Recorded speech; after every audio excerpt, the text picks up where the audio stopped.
No programa de hoje, a gente tem uma pessoa muito especial, porque, como todos sabem, a gente iniciou as nossas carreiras dentro do futebol, no futebol de formação, nas chamadas categorias de base, e a gente sempre teve como uma grande referência, né, trabalhando ali no Vasco, o Fluminense como um clube, né, diferenciado. Então a gente se espelhava muito nos profissionais do Fluminense. E hoje receber uma profissional que tem toda uma história, uma carreira no Fluminense, e recentemente, né, teve aí um grande título, né, qual eu torci muito, confesso que torci bastante. Eu também torci demais. Eu também torci pro Fluminense. demais. E a gente está recebendo hoje ela aqui para falar de psicologia do esporte. Sem dúvida, é um grande prazer para a gente. Então, senhoras e senhores, recebam com uma salva de palmas, doutora Emily Gonçalves. Seja bem-vinda. Muito obrigada. Ai, que alegria estar aqui. Nossa, já fui acolhida desde o início. Obrigada pelo convite. Saber da intenção de vocês faz grande sentido estar aqui, cada vez mais. Muito bom. Nossa, pra gente é um momento de gratidão, porque, como a gente estava conversando ali no início, a gente acredita muito na psicologia do esporte. E em alguns momentos, quando a gente observa, né, principalmente no futebol, no esporte, movimentos, né, que não conhecem, desvalorizam, há um retrocesso dentro desse processo e deixa a gente indignado, porque a gente acredita muito na ciência e na psicologia. Então, muito obrigado por estar aqui presente hoje. E agora, para a gente iniciar, é importante você falar um pouquinho da sua história, né? Falar um pouquinho do seu currículo, para quem está assistindo conhecer quem é a doutora Emily. Bom, vou começar pelo que faz mais sentido para mim, né? Eu sou filha da Célia e do Sidney, mãe da Beatriz, esposa do Diego. E eu me considero profissional do florescimento humano, né? Ativista do afeto, como eu brinco sempre, né? Iniciei, na verdade, no esporte, talvez aí desde quando eu nasci, porque a influência do meu pai dentro de casa sempre foi muito forte. E eu fui para a faculdade de psicologia para ser psicóloga do esporte. Eu já entrei com esse objetivo, né? Iniciei meu estágio nas categorias de base no Fluminense, fiquei lá 2007, 2008, quando eu assumi a base em 2009. E aí são quase 17 anos no clube. E aí eu fiquei na base, estou na base até hoje como coordenadora, mas atuando diretamente com os atletas, sozinha até 2015. E ao sair de licença maternidade, eu gosto de contar essa história porque eu acho importante a gente entender, né, que tudo que foi construído com a psicologia dentro do clube teve a participação de pessoas, né? Nesse momento a gente encontra, né, desde 2015, já uma base de trabalho, né, com 2 profissionais, mas de 2019 para cá, contando comigo, nós temos 5 profissionais, né? Então, são 5 profissionais de psicologia, desde as categorias do sub-13 até o profissional, com mais 3 estagiários. Então, a base do nosso trabalho sempre foi a conexão humana, né? Sempre olhando para o atleta, mas o foco inicial foi mais o atleta. Mas hoje, os profissionais envolvidos na instituição também são acolhidos. Então, eu acho que é muito mais psicologia organizacional do esporte do que só psicologia do esporte. Então, desde 2011 eu trabalho com a psicologia positiva, com foco no florescimento humano, com foco na qualidade humana, obviamente não negligenciando a dor, a necessidade de mudança, né? A necessidade de trabalhar a melhoria de alguns pontos que são necessários para o esporte. Mas, principalmente, hoje eu sei que o trabalho sempre foi baseado na cultura da segurança psicológica. Eu só não sabia o nome. Só que, felizmente, né, com o avanço da ciência, hoje os nomes estão chegando. E é importante dizer, eu fiz uma certificação de cultura de segurança psicológica, que é justamente o quê? Resumindo, é acolher a vulnerabilidade, ou seja, a vulnerabilidade, o atleta, a pessoa que tem uma vulnerabilidade, ela não é punida, ela é acolhida. Então, e é importante também dizer que a psicologia positiva ela é uma ciência, que na verdade era uma das missões da psicologia antes da Segunda Guerra. Era desenvolver talentos, trabalhar os pontos fortes, as qualidades humanas. Mas diante dessa história triste, né, muito difícil, que foi a Segunda Guerra, o foco da psicologia ficou na doença. Então, por que eu estou falando que é ciência? Porque todo mundo escuta sobre a ciência da felicidade e acha que é só pensar positivo, e não é sobre isso. Na verdade, é fazer com que as pessoas entendam que não é só a diversidade que se vive. Então, quando o atleta, a gente ajuda esse atleta, né? Eu aprendi com o meu professor de mindfulness, né? Professor Tiago, aprender a virar a câmera para dentro, olhando cada vez mais sobre seus pontos fortes, sobre as suas qualidades, mas também sobre as suas vulnerabilidades, ou seja, sentindo aquela emoção que a gente aprende desde pequenininha, a emoção que a gente ruim, né? A emoção que a gente não é educado, a gente, na verdade, põe para debaixo do tapete, para a gente não se mostrar vulnerável. Então, acho que talvez isso hoje, dentro do esporte, a gente está com mais leveza para ser dito. Os atletas talvez não estão mais precisando ser aqueles personagens considerados heróis pelas torcidas, né? Porque eles podem, sim, ser vulneráveis, porque eles precisam saber lidar com as vulnerabilidades, porque eles são seres humanos. Então, já que o nome, né, é promover, vamos promover o que realmente a ciência da psicologia vem proporcionando cada vez mais. Tirar esse olhar de que só é para quem está com problema, ou está vivendo uma adversidade, ou para quem é fracassado, ou para quem é maluco. Não é sobre isso. Na verdade, que a psicologia, quem busca fazer uma terapia, as instituições que incluem psicólogos no desenvolvimento humano é uma vantagem competitiva. Então, trabalhar a saúde mental, trabalhar aquilo que o ser humano é verdadeiramente dentro da sua singularidade, ele não precisa fingir, ele precisa saber quem ele é acolhido por isso, é uma vantagem competitiva. Impressionante. Eu tô aqui, passa um filme, né, a gente tem uma vivência de muito tempo aí no futebol, e quando você vê uma profissional falando isso tudo, que quando eu olho para trás eu não vivenciei na minha experiência ao longo de anos no futebol, e olha que eu vi muita coisa, muito jogador grande aí eu trabalhei, e justamente não só dentro do futebol e dentro do esporte, eu vejo todos esses fatores que você colocou e todas essas variáveis que você colocou aí na sua introdução, não só dentro do esporte, mas na saúde como um todo, né? A gente está vivendo uma transição muito importante aí, né, da tecnologia invadindo a sua casa, invadindo as redes sociais, muita informação, e pessoas que não estão sabendo lidar muito bem com isso. E esses fatores refletem diretamente na saúde das pessoas. E aquela ideia, o torcedor ele tem uma ideia muito errada do atleta de futebol, no caso que é a sua área de atuação no Fluminense. As pessoas têm uma ideia de que atleta de futebol nada abala eles são todos ricos, eles são todos felizes, eles não têm problemas. Não, a vida de um atleta de futebol não é fácil.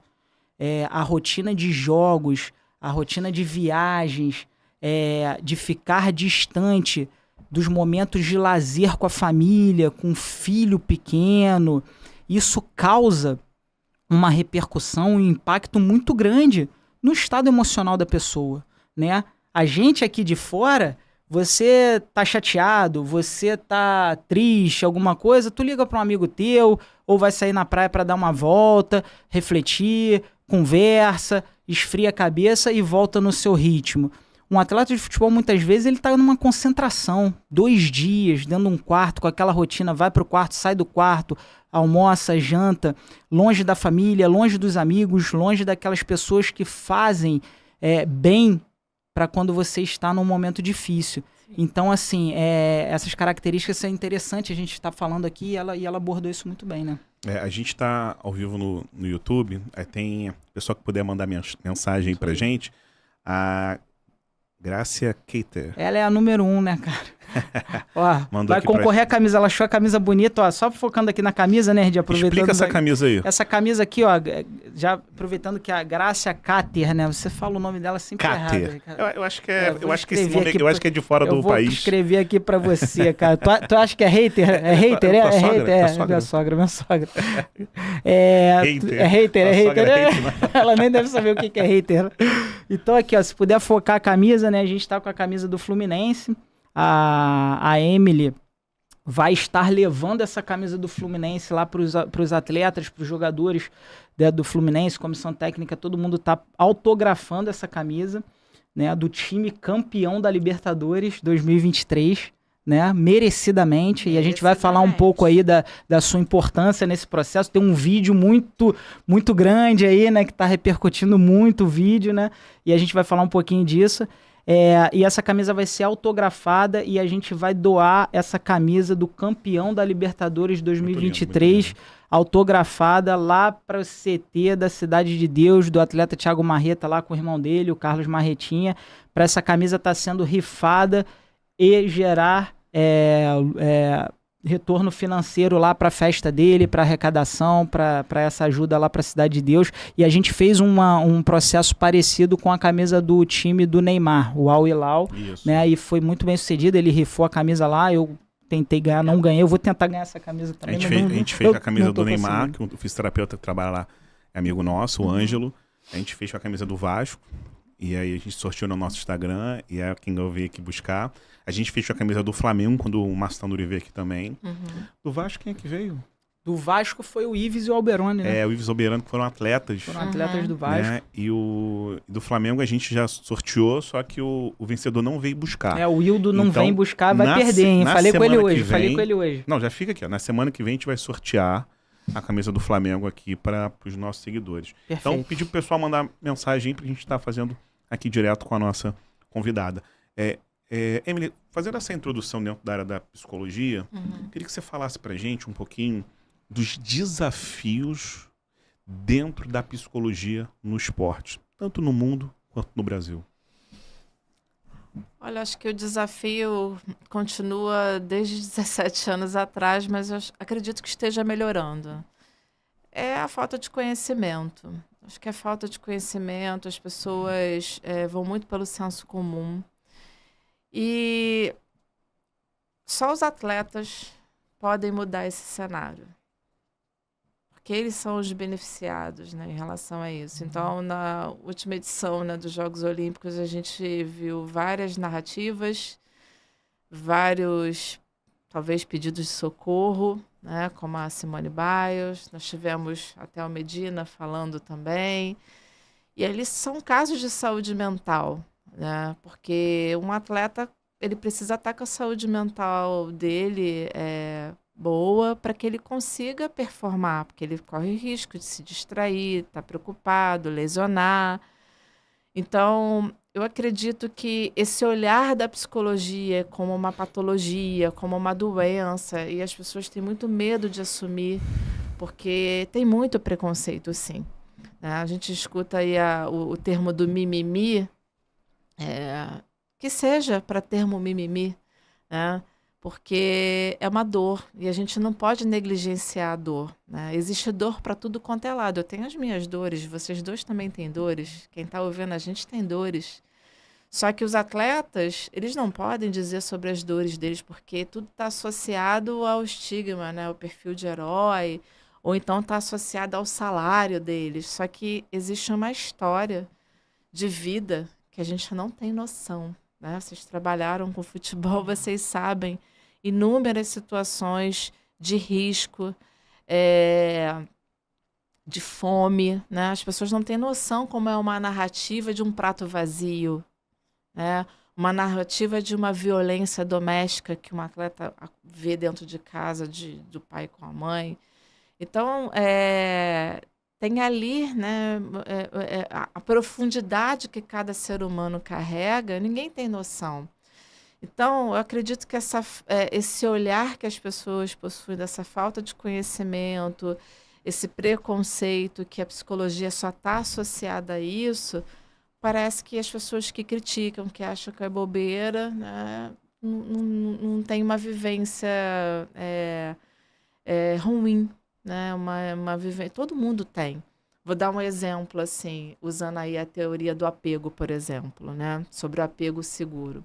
Depois que eu fui estudar um pouquinho sobre isso, eu entendi porque, por exemplo, na mudança de treinador, na mudança de preparador físico, na mudança de categoria, alguns atletas caíam de rendimento.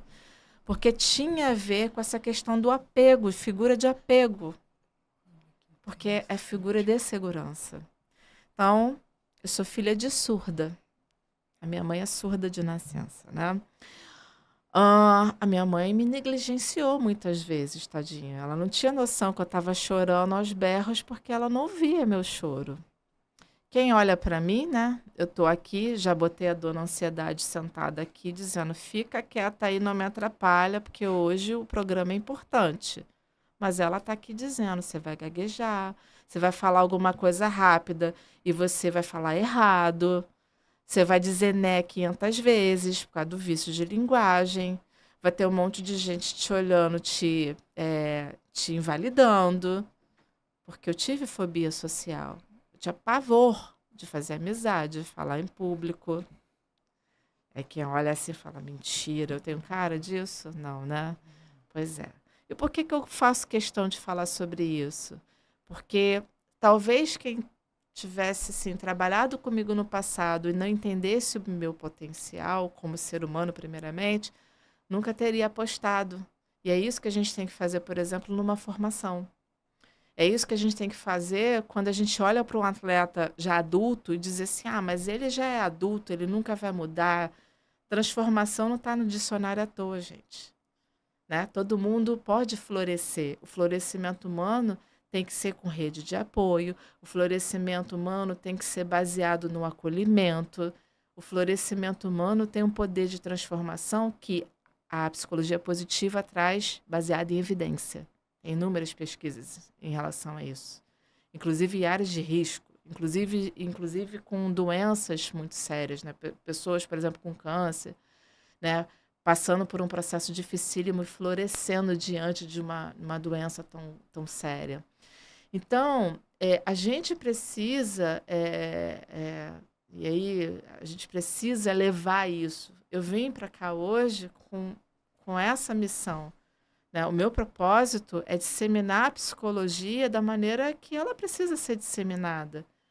Todo mundo precisa entender que vulnerabilidade não é um problema. Vulnerabilidade, quando a gente acessa ela, na verdade, tem um aprendizado sobre si mesmo, mas a gente nunca pode esquecer quem nós somos.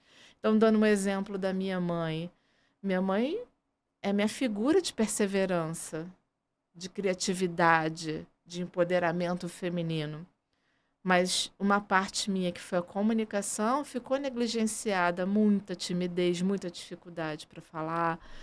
Então, mas a figura de apego, né, é muito importante. Então, ao me deparar com pessoas que conseguiram me trazer segurança e me desenvolver diante das minhas outras capacidades, eu consegui florescer. Estou dando um exemplo pessoal, mas é isso que a gente tem que olhar para o colega do lado. A gente tem que olhar para ele, porque o que eu falo sempre para a equipe, né? Nossa equipe em Xerém, a gente tem que fazer as pessoas entenderem o seguinte: o profissional que está aqui para promover adoecimento, a gente nunca vai conseguir formar um cidadão. Então, qualquer lugar que a gente esteja envolvido, se conectando em casa, no trabalho, nas nossas relações sociais, a gente promove cura ou adoecimento. Se a proposta for adoecimento, não vai ter realizações, A gente não promove realizações. Então, por exemplo, o caso do próprio clube. Eu estou quase 17 anos no Fluminense. Por mais que a gente tenha passado por várias gestões, por algumas adversidades que qualquer lugar passa, mas é uma instituição que está focada no ser humano. E a gente não pode esquecer disso diante de uma adversidade. Às vezes a gente esquece, porque essa caixinha preciosa aqui está muito mais focada no negativo do que o positivo. Então, para as emoções, as pesquisas indicam, né, que para as emoções negativas, o nosso cérebro é igual velcro, gruda. Mas para as emoções positivas é igual teflon, né, frigideira de teflon. E a gente precisa o quê? Promover isso o tempo todo. As emoções positivas, diante das adversidades que as emoções negativas aparecem no dia a dia, são naturais e são importantes, como o estresse, ele é importante, mas a gente precisa olhar o nosso comportamento. O que a gente promove nas nossas relações? Cura ou adoecimento? E eu vejo, ao longo desses anos dentro do clube, que todo mundo que vem evoluindo está com base da cura, da saúde. E olhar para isso é muito importante a gente entender por que as pessoas estão tão impacientes, por que as pessoas criticam tanto. Então, esse rótulo que a psicologia carrega de só olhar para a patologia, para a doença, né? E qual é o problema? E diagnóstico, né? Que a gente está no boom do diagnóstico. Então, qual é o problema se eu tenho um atleta, sei lá, com bipolaridade? Ele só tem um diagnóstico, ele não é o diagnóstico. A mesma coisa quando a gente fala assim, o atleta é agressivo. Ok, ele é agressivo. Mas essa agressividade, ela é positiva durante uma partida? Então, é parar com né? Ele é isso. É fazer entender que ele pode ter isso, mas ele tem outras coisas que a gente pode transformar para que as outras questões evoluam. Então, eu acho que é muito isso, né? A gente se deixava até meia-noite. Estava emendando uma coisa. Aqui impressionado. O programa impressionado. é seu, pode ficar à vontade. E aí é uma coisa legal de se falar que agora eu encho a boca para falar. Eu tenho TDAH. Não é uma questão de momento, tá, gente? É uma questão que agora também o boom do diagnóstico TDAH tá assim, todo mundo tem TDAH, eu tenho mesmo, né? É a moda do diagnóstico agora. Meu marido tá assistindo, ele deve estar lá, e é um problema danado. É a moda do diagnóstico Não, agora. mas eu tenho mesmo, fui diagnosticado por 3 profissionais e foi difícil aceitar, porque assim, como uma psicóloga, mas olhando a minha infância inteira, a dificuldade, tarará, mas assim, olha a importância, assim, eu só tenho TDAH, eu não sou TDAH, eu tenho outras habilidades. Então, esse olhar que a gente tem, né, a gente tem que ficar atento às narrativas. O silêncio é uma narrativa, né, o choro é uma narrativa. E a gente, às vezes, pega uma fragilidade de alguém, uma vulnerabilidade de alguém, a gente faz o quê? O que o ser humano geralmente faz nesse mundo competitivo, né, de sucesso a qualquer custo? É usar isso contra as pessoas. Mas não, quando a gente usa a favor dela, né, quando a gente acolhe, quando a gente respeita essa singularidade, né, tem um autor, se eu não me engano, é o Timothy Clark, que da cultura de segurança psicológica, ele fala, se eu não me engano é ele, gente, eu sou péssima com o nome, mas ele tem uma frase que eu acho que resume o que foi esse título da Libertadores: vence quem se importa. As pessoas se importam com as outras dentro do clube. Eu tenho acesso dos profissionais da limpeza que eles observam quando um atleta não está bem, bate na minha porta para sinalizar. O nosso trabalho organizacional é habilitar qualquer profissional para esse desenvolvimento humano. Isso não pode ser só da psicologia. A parte psicológica não pode ser só nossa. A gente não está em todos os lugares. 24 horas. A nossa rede de apoio é muito além do que a gente pode enxergar. Essa rede de apoio tem que ser qualquer profissional. É o menino que está em Xerém, que não está comendo direito. Os profissionais da cozinha observa o prato que chega lá, de repente, cheio. Ou então o menininho outro dia que estava lá, acho que era do Sub-13, na hora do almoço, eu só estava comendo arroz. E a gente sinalizou. O pessoal da cozinha sinalizou para a nutricionista. Então, assim, todo mundo tem que participar. Porque não é só sobre a minha ação técnica, é sobre a minha intenção de fazer a diferença de quem está ali. É promover pertencimento. Então, isso é um papel de todo mundo. A gente olhar para o lado é um papel, não importa o cargo que você exerça. Eu vejo muita conexão da nossa área, né? Da educação física, Sim. com a psicologia. E por isso que eu falo sempre, né? Eu sempre tive esse discurso. Primeiro que eu fui ali, eu tive a oportunidade de trabalhar junto com a Maria Helena e com a Andréia, né? Porque Maravilhosas. no meu processo de formação, conviver, Sou suspeita. né, com a Maria Helena e com a Andréia, para mim foi assim, o ápice. E tive outras oportunidades com a própria Suzy, o Afonso Machado lá em São Paulo. Maravilhosa. O Paulo, que é fã, a Adriana, a Dani. Então, assim, vocês são o meu time ali. Sim. Que eu vejo como referência dentro da área da psicologia. E aí você falou dessa variável do apego, me faz observar que uma situação dentro da área da fisiologia, que a gente observava muito, onde o aumento ali, a heterogeneidade influencia, a heterogeneidade que eu digo é aumento de lesões, rotatividade de atletas, comissão técnica, várias situações que você tira ali o planejamento. No final das contas, os estudos que a gente realizava internamente mostravam que aquela equipe aumentava a quantidade de derrotas. Então, quando você fala da questão do apego, hoje, por exemplo, eu dei uma palestra lá na Rural, e eu falei justamente sobre isso, sobre a questão da importância do grupo ser homogêneo. Isso depende de políticas por parte dos gestores dos clubes, das empresas, para que dê essa continuidade nesse trabalho.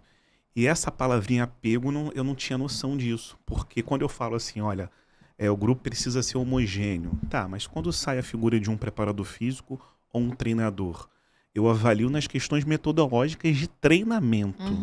Não consigo observar essa relação. E como é que funciona essa conexão?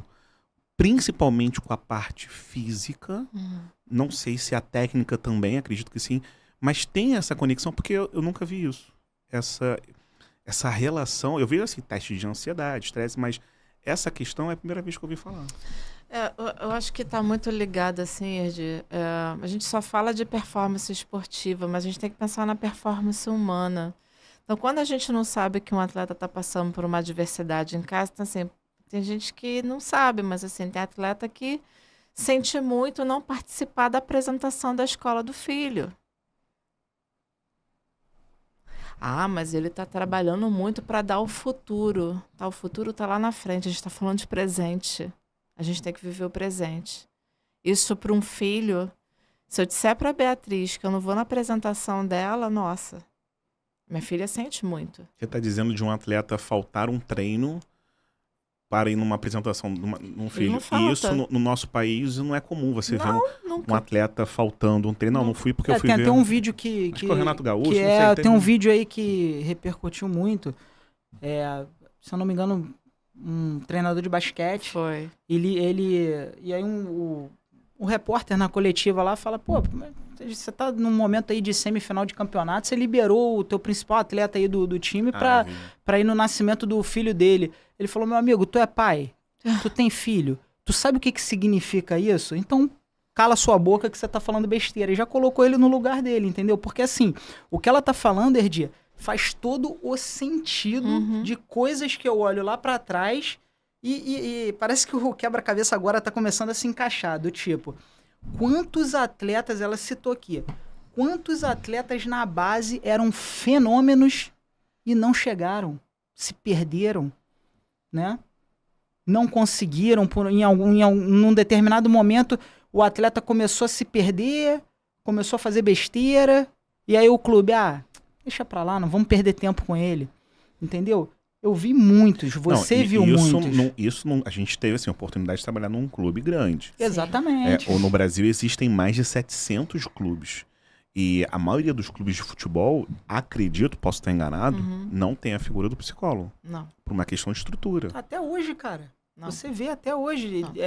A gente não tem clubes aí de expressão que não tem um trabalho de psicologia bem desenvolvido para estar acolhendo. Ela fala muito em acolhimento, né? O acolhimento é tudo, cara, em toda a área. Em toda a área, dentro do clube, dentro de casa, dentro da escola. Não, e né? é legal falar uma coisa assim, até outro dia, eu não sei qual foi a reportagem, enfim.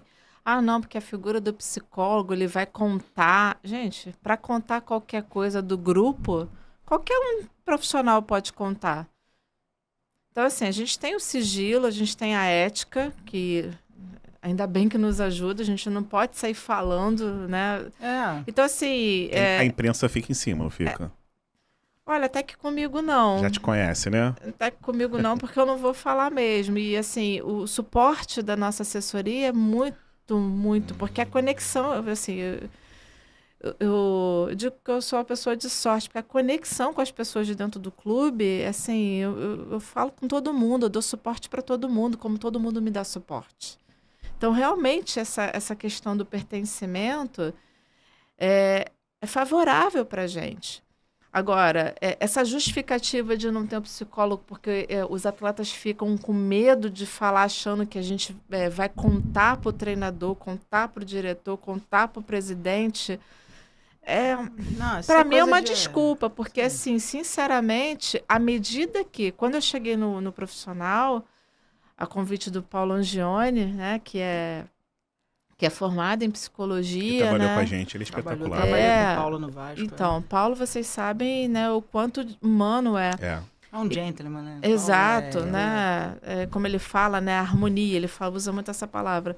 Quando eu cheguei lá, metade da equipe era da base, oriundo da base. Então, assim, tem identidade. Tem uma identidade. Além da identidade, eu só tinha a Emily, né? Me conheceram, tinham 10 anos quando eu conheci alguns atletas, que até saíram. Ah, você está falando que só tinha a base de atletas ou de funcionários? Não, eu digo o time, que tava, assim, muitos tinham vindo do profissional, da base. Então, eu me deparei com o Marcos Felipe, o goleiro, quando, né, tá no Bahia agora. O Marcos conheci com 13 anos, dando o exemplo dele. Outros com 10, o Danielzinho voltou agora, né? O Danielzinho ainda estava lá nessa época com 10 anos. Então, muitos atletas eu conheci pequenininho, então eu já tinha o conhecimento. E aí as pessoas pensam o seguinte, os atletas mais experientes têm preconceito. Mas depende de tudo como você faz. Eu, assim, sinceramente, eu não obrigo a ninguém a fazer trabalho. Porque eles não sabem como funciona. Então, quando eles chegam, primeiro anamnese... Não, primeiro eles vão ver como eu circulo no clube. Eu estou em todas as áreas do clube. A maneira como eles enxergam os outros me tratando... A conexão que eu tenho com os outros atletas, isso faz aproximar. Fora que a minha rede de apoio dentro do elenco é muito bacana. Tem atleta que pega o outro pelo braço e leva lá na sala. Tem atleta que diz, pode confiar nela. Então, isso faz total diferença. Agora, se a gente também olhar para o atleta, achar que ele é obrigado a saber o que é psicologia, a gente também não acessa. A gente precisa explicar como é o trabalho e a gente precisa respeitar o tempo dele de adaptação também. Então, isso faz a diferença. Total. Total diferença. Então, o que a gente precisa entender é que os facilitadores, as pessoas são facilitadoras. O grupo de trabalho são facilitadores. Se a gente quer realmente evoluir, conquistar tudo aquilo que a gente deseja, e principalmente conquistar com saúde mental, isso gera um impacto maior na equipe. Isso não só na equipe de quem joga, na equipe que está diariamente ali vivendo futebol, porque o futebol, se deixar, a gente vive 24 horas. Vocês sabem disso. É muito intenso. É muito intenso. É muito intenso. Ainda mais futebol profissional. É uma intensidade muito grande dentro do que ela falou. Assim, é muito maneiro a atuação da Emily no Fluminense, justamente do que ela falou, quando ela vai andando pelo clube, e aí você tem ali... A gente abordou várias vezes isso aqui no programa, né? A figura feminina no futebol. Uhum. Como é que é a figura feminina no futebol? Existe preconceito? Não existe? Como é que isso funciona? E dentro dessa integração que ela está falando, do acolhimento, do atleta se sentir à vontade lá, Emily, pô, tá acontecendo isso, e se abrir com a Emily, aí já é um viés totalmente oposto. Eu acho que a figura feminina facilita muito mais. Porque inconscientemente, o homem tem na figura feminina a figura materna, a figura do acolhimento. E ela, quando começa a andar no Fluminense, vai lá no campo, vai nos departamentos, cara, nitidamente, você vê que os atletas, ela pegou a garota com 10 anos de idade, que foi até o professor. Nitidamente, eles têm uma figura materna da Emily, assim, como se fosse de apego,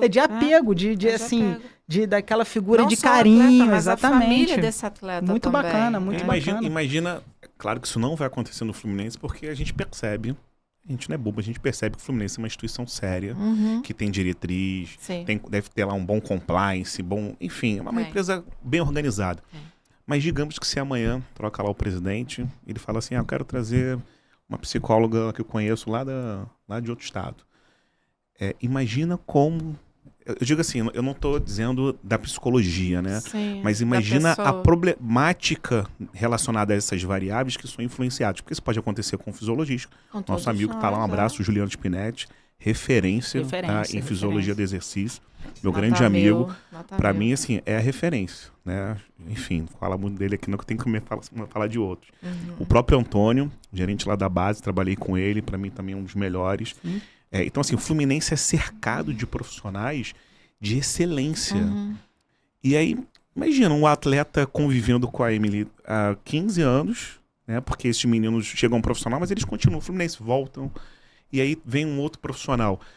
Eu queria saber o seguinte, tem estudo que mostra essa relação? Isso é uma situação mais empírica que você percebe na sua experiência, que é extremamente valiosa, ou a ciência...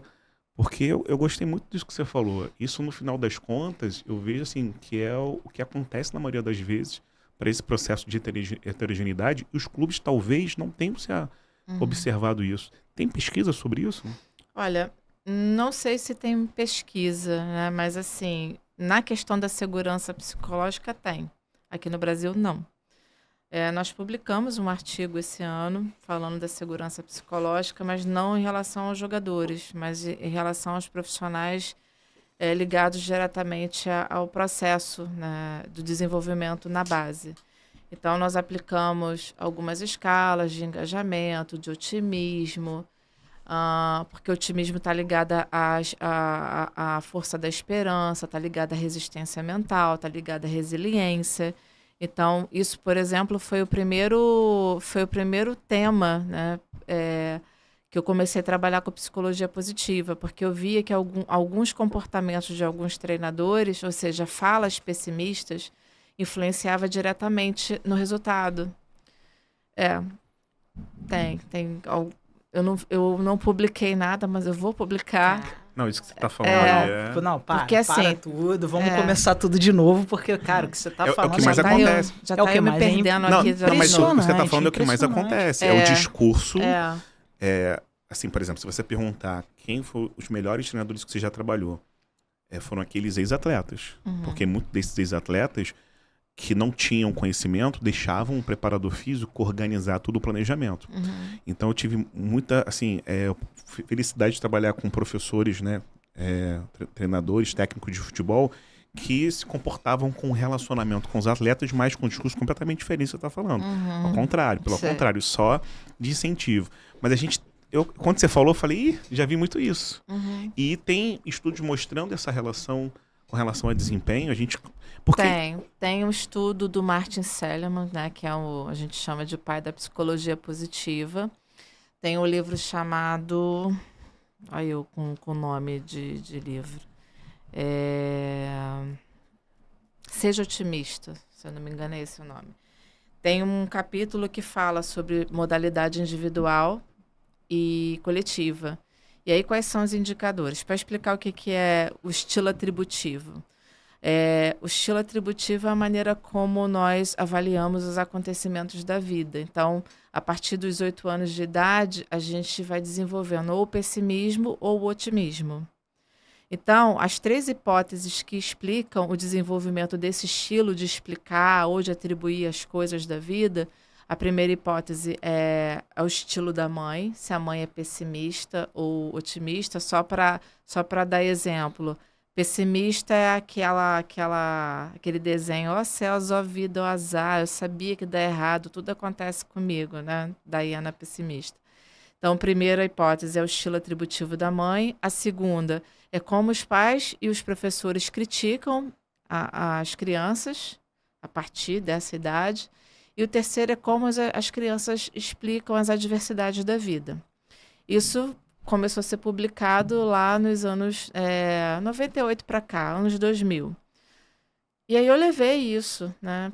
Na época que eu estava fazendo especialização em terapia cognitivo-comportamental, foi quando eu conheci a psicologia positiva, eu falei, opa, isso faz sentido na beira do campo. Então eu comecei a observar.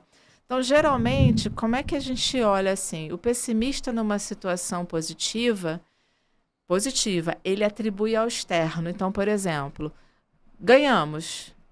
A gente atribui o quê ao adversário? A gente ganhou porque eles respeitaram a nossa camisa. Não porque a gente se esforçou, porque a gente mereceu. Então, numa situação boa, o pessimista dá o mérito externo. Ganhou por causa do árbitro. Sabe? O otimista não. O otimista vai assim, pera lá, nós merecemos, nós trabalhamos. Na situação negativa, o otimista, ele diz, olha, o adversário realmente foi bom, teve o mérito dele, né? Mas a gente precisa reconhecer, ou seja, ele atribui ao externo, ele reconhece, mas na situação adversa, o pessimista se culpa. Realmente, nós fomos péssimos, a gente merece estar vivendo isso. Então, esse modo de explicar as coisas. E aí, olhando para a questão de como os professores, o atleta está no ambiente de professor, de ensino, de aprendizagem. E hoje eu olho assim, eu me preocupo muito as crianças que vão com 4, 5 meses para as creches, né? É óbvio que isso vai se desenvolver a partir dos 7, 8 anos, mas eu acho que as pesquisas vão avançar assim. Eu me preocupo com quem a minha filha convive, por exemplo. Que a maneira como ela, por exemplo, a minha mãe, apesar de ser surda, não verbalizar, mas ela tem o estilo de explicar as coisas. E minha mãe é uma pessoa super positiva. A minha filha fica muito com a minha mãe. Então, eu me preocupo, né? O cuidador principal, porque antes era o estilo atributivo da mãe, mas antigamente as mulheres não trabalhavam tanto naquela época. Hoje, o boom das creches, o boom das crianças ficarem com os avós, com os tios. Então, a gente precisa se preocupar com isso. Então, essa maneira de explicar, né, resume também, por exemplo, nas equipes. Então, por exemplo, a primeira coisa que eu fiz quando eu cheguei em 2018 lá no profissional foi avaliar o estilo atributivo da equipe. Nosso estilo atributivo era quase 100% otimista. Isso não só dos atletas. E a gente estava num momento delicado. É óbvio que tem outras coisas, tá? Então, eu avaliei isso para entender qual era ali o nível de resiliência, de esperança, de resistência mental. Se soma ao hino do clube, né, que tem a questão da esperança, se soma ao time de guerreiros, isso tudo tem a ver. A gente também precisa entender a história da instituição que a gente trabalha. E no dia a dia a gente vai observando o estilo do treinador, o estilo do fisiologista, o estilo da nutricionista, né? E aí tu vai entendendo. E aí, isso também numa situação de lesão. O atleta que tem o estilo atributivo otimista é um facilitador para ele, porque ele vai olhar o tempo todo para aquele momento, que é uma adversidade, a gente não pode negligenciar a dor, o sofrimento, o tempo parado, mas ele vai olhar aquilo como, né, solução, eu preciso me dedicar. Já o pessimista, ele fica muito preso à situação, se lamentando. Então, a resistência mental dele, a resiliência, não vai promover, né, ele seguir. Então, isso é um indicador. E aí, dentro desse capítulo do Aprenda a Ser Otimista, é o nome do livro, Aprenda a Ser Otimista, do Martin Seligman, fala que equipes que foram campeãs, que eram pessimistas, campeãs, não necessariamente ela conseguiria o mesmo feito no ano seguinte, porque ela atribuiu aquele momento ao externo. Ah, foi sorte. Pegamos times fracos. Agora, equipes otimistas que não conseguiram chegar a um título, a uma conquista, usava aquilo como sucesso, porque aprendizado é sucesso, e trabalhava cada vez mais. Aí eu tenho orgulho de dizer que isso tem a ver com a equipe que eu trabalho. Você identifica esse perfil e isso pode ser treinado? Treinado. O bom da história é que os pessimistas podem aprender a ser otimista. Aí está o título do livro. Então, esses indicadores são muito importantes. Então, assim, a gente está, às vezes, preocupado com atenção, com concentração, com ativação. E aí, não é uma crítica, né? Quando a gente tem aí o boom do coach também. Não adianta de nada você dizer, você pode tudo se tem... Eu brinco com os atletas, né? A minha psicoeducação, que pensamento é grilo. Não adianta se ele tem o grilo dizendo, você não consegue, igual eu falei para minha ansiedade, ela está aqui do meu lado, nem ofereci água para ela está aqui. Porque ansiedade, todo mundo tem. A sua tá onde, a sua? Minha ansiedade? Em fazer um monte de pergunta para ela aqui, cara. Tô me controlando aqui, porque eu tenho um monte de perguntas relacionadas aí. Eles precisam saber que eles têm ansiedade, é normal. Ninguém fala com essa forma com o atleta. Assim. Não, eu brinco, faço assim, e o grilo? Aí eles ficam rindo, não, o grilo tá educado, hoje ele não tá me dizendo nada de ruim, não.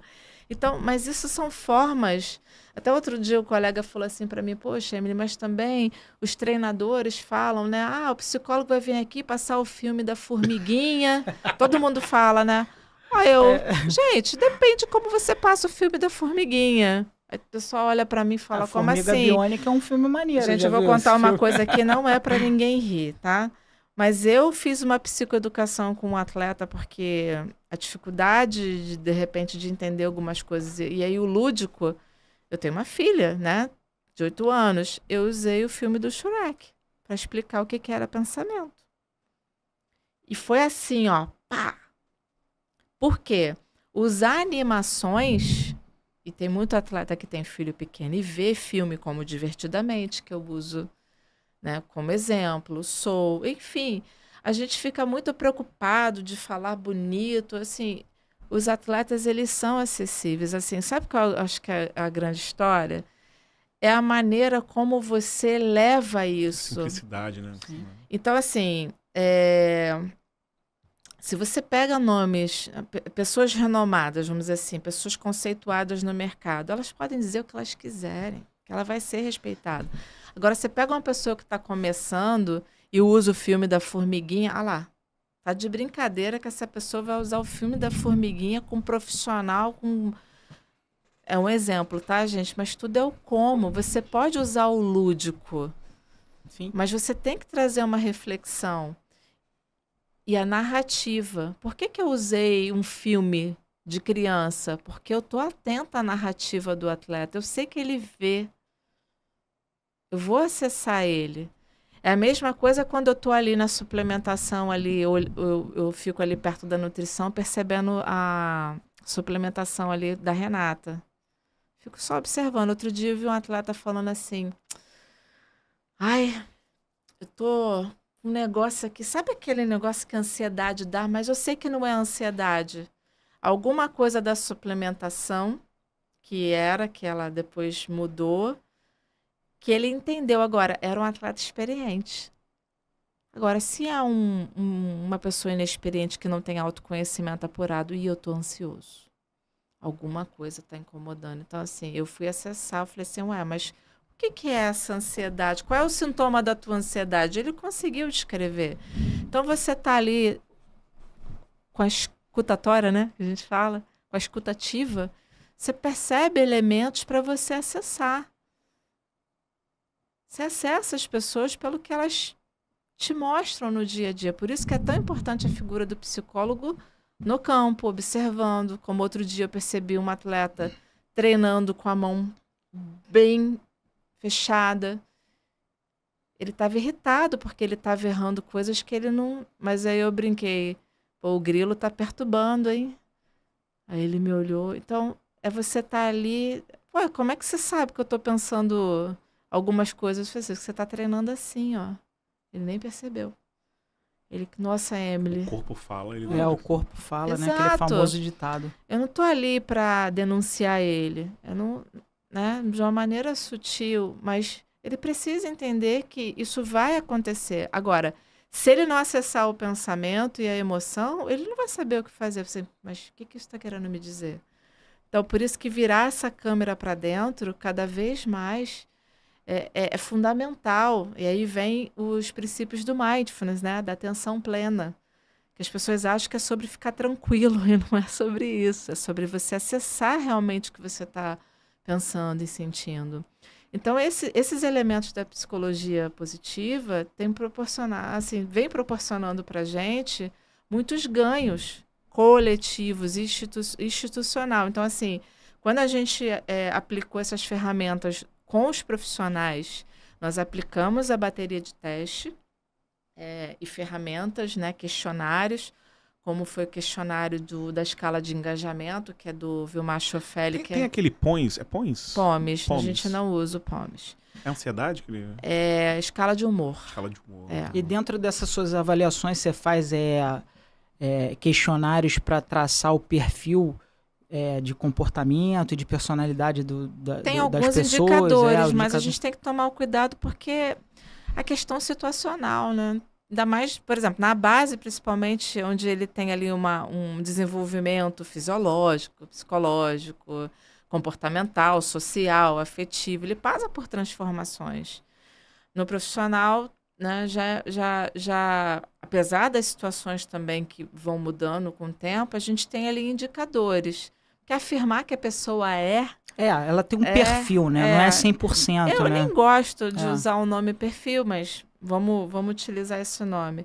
Mas quando a gente consegue, por exemplo, nesse caso que a gente fez as avaliações, nós levamos esses profissionais para um treinamento sobre essas escalas e o porquê que a gente estava aplicando. Isso é muito importante. Isso é importante. Então, conhecerem, né? Então, foram 112 profissionais, incluindo alguns profissionais do futsal, futebol feminino e toda a categoria de base. Então, assim, o Antônio participou, né? O nosso diretor executivo, nossos supervisores, nossos treinadores, todos os profissionais das ciências do esporte, para entender. Aí, o que nós fizemos? Pegamos os dados e conseguimos entender que a parte da dedicação, e olha que foi um momento de pandemia, um momento que já era dezembro, o indicador de dedicação foi bem bacana, assim, considerável em relação à segurança psicológica. Então, a gente vem fazendo esse trabalho para olhar sobre a qualidade humana, sobre aquilo que a gente consegue desenvolver diante da pressão, diante da cultura do resultado que o futebol, infelizmente, exige, mas com leveza, olhando para as narrativas, sendo quem nós somos de verdade, né? Então, são algumas questões que a psicologia positiva vem proporcionando para a gente. Então, esse foi o primeiro trabalho que eu comecei a fazer. Agora, a gente consegue falar hoje de felicidade interna bruta dentro do esporte, que felicidade traz economia produtiva para dentro de uma instituição. Com certeza. Né? Com então, certeza. os indicadores e aí felicidade interna bruta, para explicar, é um indicador da ONU. Então, isso é validado. Então, isso também proporciona uma pesquisa sobre relatório mundial de felicidade, que, por sinal, esse ano o Brasil caiu 8 posições. Então, se a gente avaliar dentro hoje do clube a felicidade interna bruta, né, do que foi arrecadado, vai ter saúde. Vai ter adoecimento? Claro que vai ter. Não tem 100% de saúde. A gente não tem 100% de saúde dentro da nossa casa, mas o que está sendo arrecadado economicamente para o clube, isso favorece melhoria de trabalho, isso favorece melhoria no elenco, Isso favorece engajamento das pessoas. Então, a felicidade, ela é ciência. É ciência, com certeza. Felicidade interna bruta, né? Que você falou. Eu comecei a perceber isso, Erdi, de alguns anos pra cá, e eu posso garantir que foi o divisor de águas da minha carreira, né? Como médico. Eu sou cirurgião de joelho, e durante muito tempo aquele olhar cirúrgico, ele te intensifica muito dentro da área médica, né? E aí eu comecei a perceber que algumas cirurgias que eu fazia, cirurgia corria tudo bem, maravilhosamente, cirurgia limpa, né, lisa, que a gente fala. E o resultado não era positivo. E outros pacientes, o mesmo tipo de cirurgia, mesma característica, e o resultado era muito positivo. E aí eu comecei a perceber que tinha um algo a mais. E como tudo na medicina começa com uma boa anamnese, eu fui começar a buscar nas anamneses o que estava acontecendo. E justamente a minha conclusão em cima disso foi relacionada ao que você está falando. Não adianta eu operar um paciente, por mais que ele tenha uma indicação cirúrgica, claro, eu estou falando de cirurgia eletiva, eu não estou falando de cirurgia de emergência. Sim. Ou de urgência, que você tem que fazer porque vai gerar um risco na vida do paciente, por exemplo. Mas você ter o entendimento do que está acontecendo com esse seu paciente antes de você simplesmente invadir o corpo dele com bisturi, você tá entendendo? Olha a agressão, nisso, né? Olha a agressão que é para um corpo humano, para um cérebro, para uma fisiologia, neurofisiologia, interpretar essa agressão cirúrgica. Como vai ser essa recuperação? Exatamente. Se ela vai ser acolhida. E aí a anamnese batia direitinho de que os pacientes que eu operei e que os resultados não foram positivos e não tinha uma justificativa técnica cirúrgica para isso, né? Na anamnese gerava justamente essa falta de felicidade. Essas lesões graves, né? Por diversos fatores. LCA. Ou seja, Nossa. O paciente estava vivendo um conflito ou interno dentro da família, dentro do trabalho, dentro do casamento, dentro da relação com os filhos, e aquele resultado não se desenvolvia. E eu vejo que você está levando isso para o futebol, né? E é um divisor de águas e uma novidade aí que eu vejo olhando para trás, fazendo retrospectivamente uma visão da nossa história dentro do futebol. E aí você falou um dado muito interessante aqui. Todo clube de futebol tem a sua história. Todo clube de futebol tem o seu hino. Todo clube de futebol tem as suas características. E hoje em dia, olhando de fora, eu percebo que o Fluminense, ele tem um fator homogêneo, como o Erdi falou, né? Uma característica comum a todos. Dos jogadores, da comissão técnica, do departamento médico. E essa característica, ela é totalmente compatível com as características históricas do clube. Vou criar um exemplo. Você pega o Flamengo, quando você fala de Flamengo, você fala de massa, torcida, pressão. Quando você fala de Fluminense, você já fala de uma característica menos intensa do que a massa do Flamengo, do que a intensidade, do que aquela coisa de emoção do Flamengo. Não que o torcedor do Fluminense não tenha emoção. Mas, assim, são características completamente distintas. De um perfil de torcida, de um perfil de história, de um perfil de clube, pegando o exemplo aqui do Flamengo. E hoje em dia eu vejo que a comissão técnica do Fluminense e todos esses jogadores, enfim, tudo, se aproximam muito de uma característica muito semelhante àquela característica que o Fluminense tem de gentleman, né? A começar pelo treinador. Aí você pega os jogadores, você vai olhando assim, caramba, vou pegar um exemplo aqui. Ganso. Pô, você olha um gentleman. Marcelo, Fábio, né? O Cano. O próprio Felipe Melo. Sim. O próprio Felipe Melo. Sim. Um gentleman. Sim. E isso se aproxima muito das características do clube. Eu tô falando alguma coisa equivocada ou isso existe mesmo, ô Emily? Olha, pela sua avaliação, o que eu posso dizer assim, essa coisa quando você fala, né, do Flamengo, né, massa, né, você está falando muito a característica de fora para dentro. Eu acho que talvez o Fluminense acontece assim, de dentro para fora. Nesse sentido, assim, o quanto que a nossa essência, a própria... Quando eu falo essência, é sobre esse estilo que você acabou de falar do Fluminense. Eu acho que essa coisa que a verdade acontece de dentro para fora. A torcida, obviamente, nenhum torcedor tem noção do que acontece dentro das instituições. Mas essa coisa do Fluminense... eu até tenho dificuldade para explicar, porque eu também sou tricolor, né? Eu sei dividir isso. Mas eu acredito que esse olhar, né, se aproxima. Acho que é uma identificação que os torcedores acabam tendo com essa essência, com o próprio hino do clube. E acredito que faz a diferença. Agora, essa adaptação dos atletas dentro da instituição, acho que também, além de tudo, é um modelo de gestão. Eu não posso falar das outras gestões, até porque a gente está julgando pessoas. Mas quando eu penso em modelo de gestão, porque assim, eu dou aula de liderança, dou aula de gestão esportiva, o que fica muito claro para mim que é uma gestão de vida. Quem assume o papel de gestor, o líder, né, seja o líder treinador, o líder de equipe, como eu sou, o diretor executivo, o próprio presidente. Antes de qualquer coisa, da gente pensar no tamanho da instituição, a gente precisa pensar no tamanho das pessoas que estão ali dentro, porque olhar para uma camisa assim, não, a gente veste a camisa do clube. É muito importante que as pessoas vistam a camisa do clube, como a gente escuta em treinamento organizacional, vestir a camisa da empresa.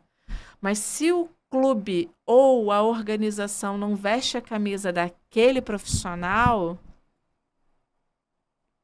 as coisas não acontecem. Então, olhar para essas pessoas que fazem a diferença, então por isso que quando você começou a vestir a camisa dos seus pacientes, porque eles vestiam a camisa se comprometendo a entregar o corpo para você operar. Sim. Era só o corpo. Então, na verdade, quando você passou a acolher, eles estavam entregando a vida a você, porque você acolheu a história, acolheu a narrativa, acolheu a dificuldade, sabe? Então, quando o médico, quando o psicólogo, como qualquer profissional veste essa camisa do outro, as coisas vão acontecendo. Então, o que eu vejo no grupo que eu trabalho, e desde quando eu fui para o profissional, eu não posso falar de antes, mas, obviamente, as pessoas que estão ali há muito tempo sabem disso, talvez seja essa diferença. Quando a gente aprende a vestir a camisa das pessoas, a gente consegue, é por isso que eu usei a frase, né? Vence quem se importa. Ah, então é lindo, né? Então vai vencer sempre. Claro que não, gente. É óbvio que não. A gente lida com variáveis determinantes. Por exemplo, o nosso calendário, a logística de viagem, o cansaço, o sono. Tem muitas variáveis. A gente não vai ganhar sempre. Mas à medida que a gente se importa com o outro e tenta ajudar, né, a desenvolver o melhor, fazer aquele corpo performar melhor, porque o atleta no passado era só um corpo que performava. Você, como médico, é só um corpo que você opera. Não. São pessoas que performam, são pessoas que operam, são pessoas que se consultam. Então, é sobre isso que a gente precisa olhar. Essa cultura que eu vejo muito primeiro, onde a gente percebe no esporte, onde todo mundo entrega o seu máximo. Então, quando você falou da cozinha lá, o pessoal que dá o máximo para oferecer o melhor serviço para os atletas, quando você olha a portaria, os massagistas, os profissionais da área da saúde, o atleta observa isso. E isso contamina positivamente ou negativamente entre os atletas. Então, acho que esse ponto, porque eu entendi muito a questão do Santos, porque a gente viveu uma situação, alguns distúrbios, digamos assim, tempestades. E quando a gente observa um exemplo, né, que é o que a gente observa de fora, que o exemplo positivo contamina e o atleta que está naquele ambiente, ele acaba, né, procedendo de forma positiva. Sim. Além disso, o exemplo arrasta, né? Então você tem ali os seus líderes que geram excelentes exemplos, né? E isso é muito importante, principalmente no processo de formação, e o mais importante que é a identidade. Com Quando você certeza. fala, por exemplo, a gente está aqui com a camisa do Fluminense, o atleta hoje, quando ele veste a camisa, ele deve sentir quantos o que é o atletas Fluminense. passaram, Isso aí.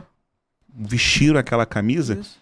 e o mais importante, o que ela representa para a sociedade. Perfeito. Porque quando você vê um Maracanã lotado, o que esse jogo, a gente estava falando em off, o quanto a gente torceu pro Fluminense, até porque a gente tem amigos lá, Sim.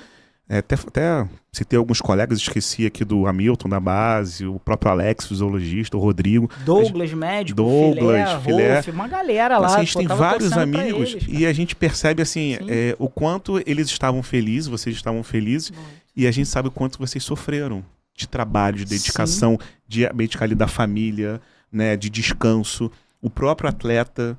E aí, quem ganha com isso, no final das contas, foi a população ali, os torcedores que choraram, que tiveram aí os seus momentos de felicidade. Exatamente. Num país que existem tantas mazelas, tantos problemas, e o futebol gerando isso para essas pessoas. Isso não tem preço. Não. Independente de torcida, de time, foi o que você falou. Cara, isso fica muito nítido no Marcelo, o depoimento do Marcelo. Marcelo chega no final e fala, pô, me desculpa o Real Madrid, mas esse título aqui foi o mais importante da minha carreira. Cara, isso resume tudo, entendeu? A sintonia que o Fluminense encontra hoje em dia é a do roupeiro, o massagista, o médico, o fisioterapeuta, os jogadores, a psicóloga. Cara, é todo mundo na mesma sintonia. E um exemplo, assim, que eu vejo, assim, cara, vamos pegar um exemplo só. O Ganso, cara, é a cara do Fluminense. O Ganso parece que ele botou essa camisa, parece que tá vestindo um terno, cara. É impressionante. Não, é Como verdade. fazendo um paralelo, você pega, por exemplo, um exemplo passado, como o Adriano Imperador é a cara do Flamengo. Sim. Você tá A entendendo? identidade, Então essas identificação, né? identidades são importantes, né? E a forma, assim, a forma que você fala da tua empresa, né? Assim, você tem um prazer, Tenho, né, de falar ali com orgulho, tenho. Sim. de como você veste a camisa, como você tá ali dedicando, entregando o seu máximo. Então, assim, pra gente isso é encantador. E aí a gente tá tendo algumas mensagens aqui. Primeiro, boa. Daniel Paixão. Você conhece o Daniel Paixão? É meu estagiário. Ah, ele mandou assim, não canso de ouvir essa profissional maravilhosa falar. Amo. A Nayara Braga, conhece? Nayara Braga. Ih, vou ter que ler aqui porque ela botou bastante mensagem. Ela botou assim, a Emily é uma verdadeira inspiração para Bacana. todos nós, psicólogos. Sou uma admiradora fervorosa do seu trabalho e nutro o sonho profundo de trilhar o caminho sendo Ai, uma que linda. psicóloga do esporte no futebol. Embora ela já tenha gentilmente respondido essa pergunta, que eu vou fazer em um outro momento, sinto-me compelida a pedir mais uma vez que os outros colegas de profissão possam absorver a sua sabedoria. Emily, por favor, se puder, deixe um conselho especial para os psicólogos que, assim como eu, anseiam atuar na apaixonante área da psicologia do esporte no contexto do futebol. Suas palavras são faróis de sabedoria para todos nós que buscamos trilhar esse caminho desafiador e apaixonante. E, Nayara, ela vai responder aqui, mas obrigado aí pela mensagem, tá? Pelas palavras. E o Emerson Melo botou assim, não sei se você conhece o Emerson Melo. Gente, é muita...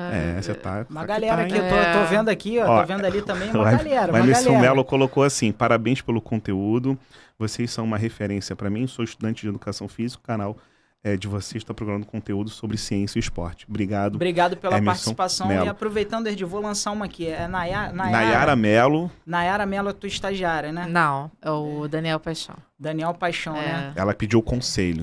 A Nayara pediu o conselho, o Daniel, sintam-se convidados aqui para vir trazer a camisa autografada do Fluminense para a gente lançar a campanha e falar um pouquinho aí da experiência de acadêmicos, de que legal. essa referência. Que a gente aqui também a gente quer dar oportunidade também para as pessoas aqui Muito virem bom. e falar aí do Muito exemplo. bom. O exemplo arrasta, né? A gente falou aqui que o exemplo arrasta e isso é muito importante, né? E é muita coisa para falar, cara. O que você está fazendo no Fluminense é fenomenal.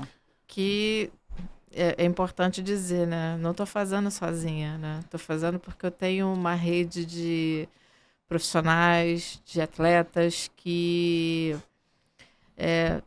eles estão, na verdade, potencializando o meu propósito. Eu acho que muito em cima disso você tem ali o Paulo Angione, Sim, que tem formação em psicologia, e o próprio Fernando Diniz também, Sim. que tem formação em psicologia. Então eles Sim. sabem a importância desse Sim. trabalho, né? Tanto é que o Fluminense tem toda uma organização dentro do departamento de fisiologia, começa na categoria de base, e tem vários profissionais aí falando em conjunto, Sim. né? E o mesmo protocolo, a mesma diretriz ali que vocês seguem à risca. Sim. Emily, eu tenho uma curiosidade. Deixa só ela responder essa pergunta aí do conselho da tem Nayara. Tem razão. Da que pergunta você pode deixar aí para da ela? Nayara. Querida Nayara, que lindo. Depois eu vou fazer um print disso, vou botar num quadro assim para olhar para todo. Muito bem, né? Maneiro, né? Ela escreveu bem linda, demais. linda, Tá convidada, hein, Nayara? Nayara e o Daniel, né? Isso. Daniel estão convidados aí para só mandar nas nossas Daniel redes vai sociais. falar. Nas nossas redes sociais aí, manda pra gente, manda por zap e vem aí, ó, trazer a camisa. Eu adoro isso. Essa camisa vai bombar aqui na campanha do Natal Solidário. Eu falo para eles, vocês têm que aparecer junto, né? Não tem essa de só um aparecer, não. Coloco eles para dar palestra, tem que ser assim. Olha, os conselhos, o primeiro passo é entender esse propósito. Que a palavra propósito já está meio banalizada, mas o que é o propósito? É o impacto, né, que vai além da gente. Então, por exemplo, eu estou aqui porque vai além de mim. Porque é uma área que é importante a gente falar, mas também a gente precisa levar essa informação para as pessoas que precisam de ajuda ou pessoas que precisam desenvolver o próprio autoconhecimento. Mas nessa questão da pergunta da Nayara, o conselho é estudar e não se prender somente a esporte de alto rendimento.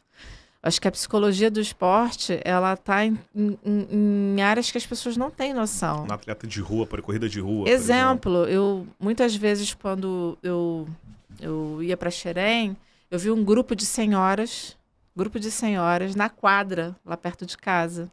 Aí teve um dia que eu desci do carro e parei lá para bater papo com elas. Que eu adoro, né? Falo pouco.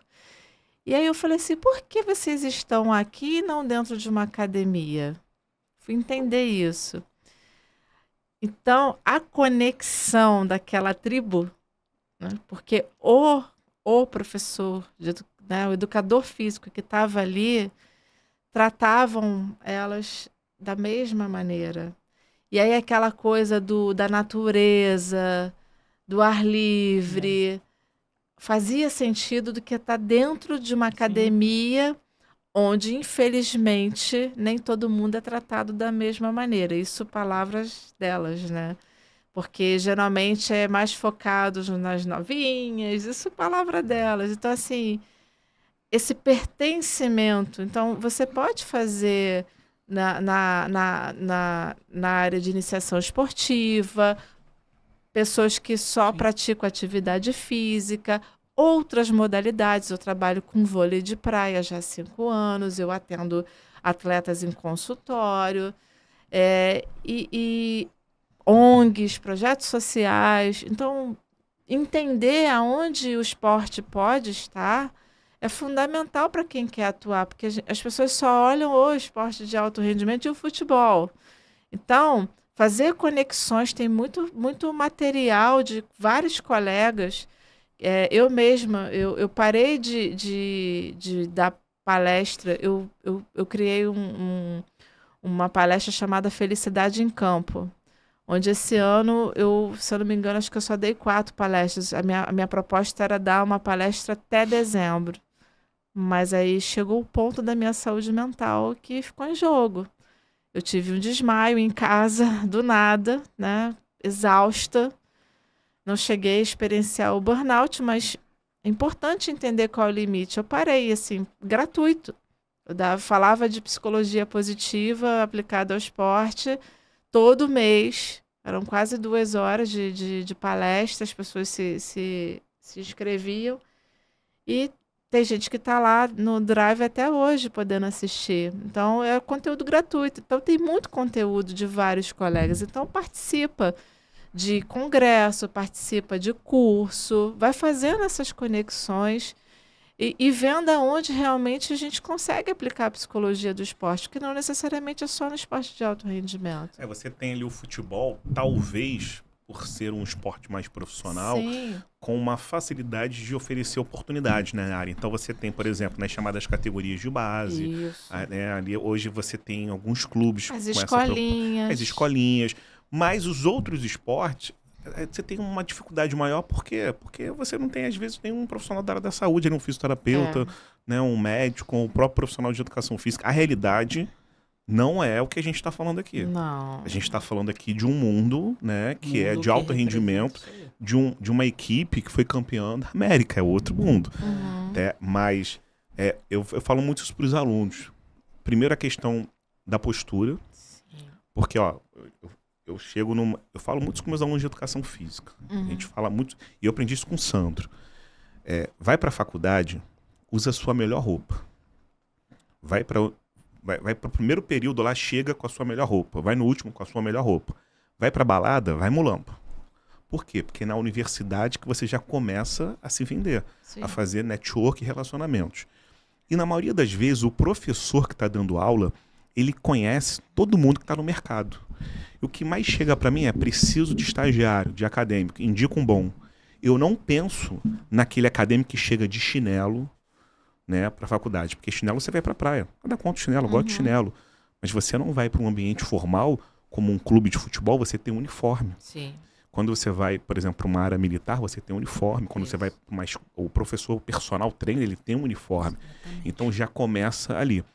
E eu lembro de um caso do Felipe Coutinho, quando ele pegou a seleção sub-15 pela primeira vez, a gente reclamava muito de chinelo. A gente não gostava, reclamava, não pode e tal. O tempo todo a gente brigando. E aí o Felipe uma vez chegou todo arrumadinho no treino. Aí eu falei, por que você chegou arrumado? Porque eu fui pra seleção e lá o negócio é diferente. Maneiro, Contaminou. Maneiro, cara. Contaminou. E aí eu lembro, quando eu diferente. levava ele pro profissional, que a gente fez um projeto com ele, e daqui que surgiu o Promove, eu lembro dos atletas profissionais, alguns atletas chegando assim de chinelo, bermuda, aquela necessaire, aquele estilo de jogador. E o Felipe, ele com os seus 16, 17 anos, indo vivenciar com polo, tênis, calça jeans, totalmente diferente. Mas assim, tu vê que já era um atleta que tinha uma base familiar, principalmente, que impactava isso. Eu lembro quando a gente falou, até semana passada, a gente conversando com os pais, a gente vai fazer um projeto com seu filho. Pode fazer o que for, só não pode parar de estudar. Então, assim, o que a gente mais observava era base familiar faz muita diferença. Infelizmente, muitos atletas não têm base familiar, assim como alguns alunos. Né, teve um aluno que chegou para mim e falou assim, professor, nunca ninguém falou comigo essa questão de roupa. Né? E aí, na medicina, isso é visto um pouco diferente. Na medicina tem uma preocupação com a vestimenta, no curso de medicina. Né? E aí, alguns cursos, eu sou da área da educação física, eu brigo todo dia isso com os alunos. E aí a questão às vezes do sonho, quer entrar no futebol. Às vezes os clubes não tem lá um processo seletivo que você faça uma prova. Não tem, é contato, network, relacionamento. E falta às vezes o jovem entender nessa sacada, né, Sandra? Esse time, né, aí dentro do que você falou, essa situação do Felipe Coutinho foi em que ano que você... Foi em 2000, ele foi assediado pelo Real Madrid, ele foi jogar na Espanha, o Real Madrid chegou pro pai e falou assim, te dou 1 milhão de euros na sua mão se o garoto ficar aqui agora, te dou emprego, tá assim. E aí o pai, não, você tem que conversar com o Vasco, ele é atleta do Vasco. Pô, deu uma repercussão. Diferente, né? E aí o presidente do Vasco denunciou o Real Madrid para o Conselho Tutelar, na FIFA.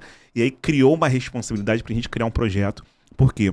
O atleta Alex Teixeira, no Sub-17, a gente foi jogar em Xerém, contra o Fluminense, ele fez um gol que ele pegou do meio de campo, saiu driblando todo mundo e fez um gol. E a gente foi para a final com o Flamengo. O técnico do profissional, Celso Rotti, falou assim, eu quero esse menino. O menino subiu com 16 anos o profissional.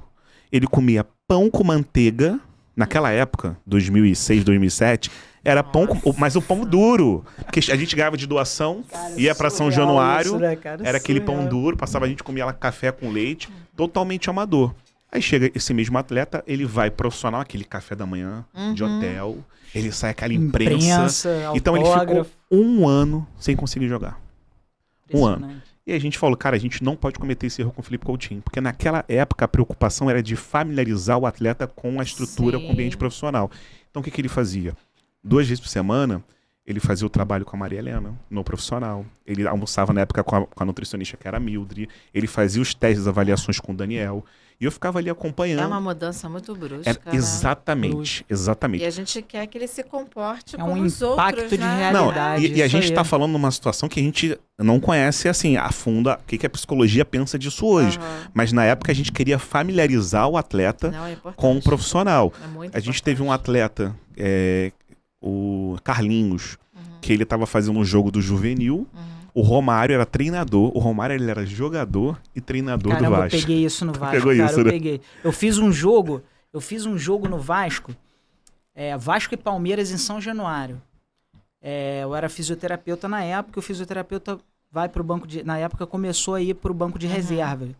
Antes era a figura do massagista e aí depois começou o fisioterapeuta lá. O Vasco, acho que, se eu não me engano, foi um dos clubes pioneiros a começar a colocar o fisioterapeuta no banco de reserva, né? Junto com o médico. E aí eu fiz esse jogo. O treinador era o Romário. E o time... Só que ele não se escalou, tá? Ele tava no banco. Não, mas teve um que no intervalo. Foi esse? Foi esse, cara. Ele não se escalou. Ele escalou o time lá e o Vasco começando a jogar e ele quieto aqui. Eu tava aqui, né? Treinador. Romário, imagina a cena. Romário treinador. Na Globo, passando ao vivo na Globo. Exatamente, histórico isso. Aí ele atrás de mim e eu quietinho, eu era garoto, né? Cheio de medo do Romário, né? Romário treinador, pô, não posso dar vacilo. Cara, aí daqui a pouco ele bate no meu ombro assim, me dá água aí que eu vou beber. Aí eu dei a garrafinha de água pra ele, e aí ele olhou, né? Quanto tempo tem de jogo? Eu falei, não lembro, 25, 15 do segundo tempo. Ele tirou o colete, chama o jogador lá que eu vou entrar no lugar dele. E aí ele Romário, fez a treinador. substituição dele. Cara, isso foi histórico. Ele Isso era foi histórico, treinador, foi histórico. jogador, mas assim, ético pra caramba, Sim. porque ele não se escalou de titular, Não, não. Ele foi ele pro banco apostou. e entrou no segundo tempo. Ele apostou. E aí o atleta era o Carlinhos, ele juvenil. O Romário viu um treino, falou assim, peixe, é segunda-feira, a gente treinava no Vasco Barra. Você vai pro jogo sábado, pro Carlinhos lateral esquerdo. Você vai pro jogo, ele fez um coletivo assim tava faltando, você vai pro jogo sábado. O Carlinhos, pô, como assim? Eu sou aqui juvenil, eu vou jogar sábado em São Januário. Você não desce mais não, pode subir. O Carlinhos ficou já no profissional de segunda até sábado. O que aconteceu? Primeiro tempo, eu fui assistir o jogo, tá lá em São Januário. Falei, caraca, o Carlinhos não se preparou, não fez nada. O que vai acontecer? O que aconteceu? Cãibra no primeiro tempo saiu. Imagina, aí eu queria, assim, eu não tenho essa noção, mas o nível de estresse, ansiedade desse atleta, uma semana pensando, caraca, eu jogo em São Januário, eu sou titular, eu sou titular. O que o músculo faz no momento de tensão? Não, adrenalina, estresse, fadiga. Cara, eu que não tinha nada a ver, não era jogador, era fisioterapeuta. O Romário chegava no vestiário, eu já chegava pra falar, cara, tu já ficava tenso, eu tinha 20 e poucos anos, tinha 23 anos na época, eu tô com 42 hoje em dia. Cara, tu já ficava tenso. Pô, Romário, cara. Caramba, aquele cara que eu vi na Copa do Mundo. Imagina numa situação dessa. Então, é uma carga de estresse muito grande. Com o Felipe, assim, foi um case interessante, porque a Andréia ajudava na base, né? A Maria Helena no profissional. E o que a gente queria é que quando ele fizesse o primeiro jogo, ele tivesse em condições de fazer o que ele sempre fez, que foi sempre dar um show. E foi o que aconteceu. Quando ele foi promovido, na verdade, o Vasco jogou a Série B com a figura do Felipe, dos próprios atletas da base na época, Alex Teixeira, Allan Kardec, que resolveram a situação. O Vasco foi campeão. Talvez se não fossem esses meninos da base, o Vasco não teria condições. Eles assumiram a responsabilidade. E aí a importância de você aprender com os seus erros, né? Porque imagina, são 17 anos que você disse. É cada ano aperfeiçoando, é melhorando, é aprendendo, né, organizando. E isso é muito valioso para uma empresa que investe milhões, né, em seus atletas, em seus ativos, né? E isso é uma coisa que é importante se falar, porque o torcedor, por exemplo, não tem ideia disso. Noção de como acontece. E ela falou aqui, né? Muitos atletas, dependendo da maneira que o treinador fala, da mudança de treinador ou preparador físico, não chega. Não chega no profissional, se perde, aí começa a ir pro banco e tal. Então é uma complexidade muito grande. E só pra gente fechar, até pegando um gancho do que você falou da postura, né? Cara, eu lembro perfeitamente disso. Copa de 2014. Seleção brasileira passou a primeira fase, né? Aí na segunda fase se eu não me engano, teve um jogo muito complicado contra o Chile, que no finalzinho teve uma bola na trave, nas oitavas de final, se eu não me engano. Beleza, foi um maior sufoco pro Brasil ir pras quartas. E aí, quando foi pras quartas, uma festa danada e tal, enfim. Eu não vou falar o nome do jogador, né, do atleta. E aí eu vejo na televisão, entrevista no hotel que a seleção tava concentrada, né? Eu posso falar o nome do repórter, não tem problema, foi o Galvão Bueno que entrevistou. Olha lá, vamos lá, puxa aqui. E é aquela situação. E aí eu vendo aquilo, o Galvão Bueno entrevistando um atleta. Não vou falar o nome, até porque é um bom atleta, é um cara padrão pra caramba. Cara, ele dando entrevista de chinelo, bermuda e gorro. Pra seleção brasileira numa Copa do Mundo no Brasil. Sim. E aí tu olhava pra seleção da Alemanha, cara, tudo padronizado.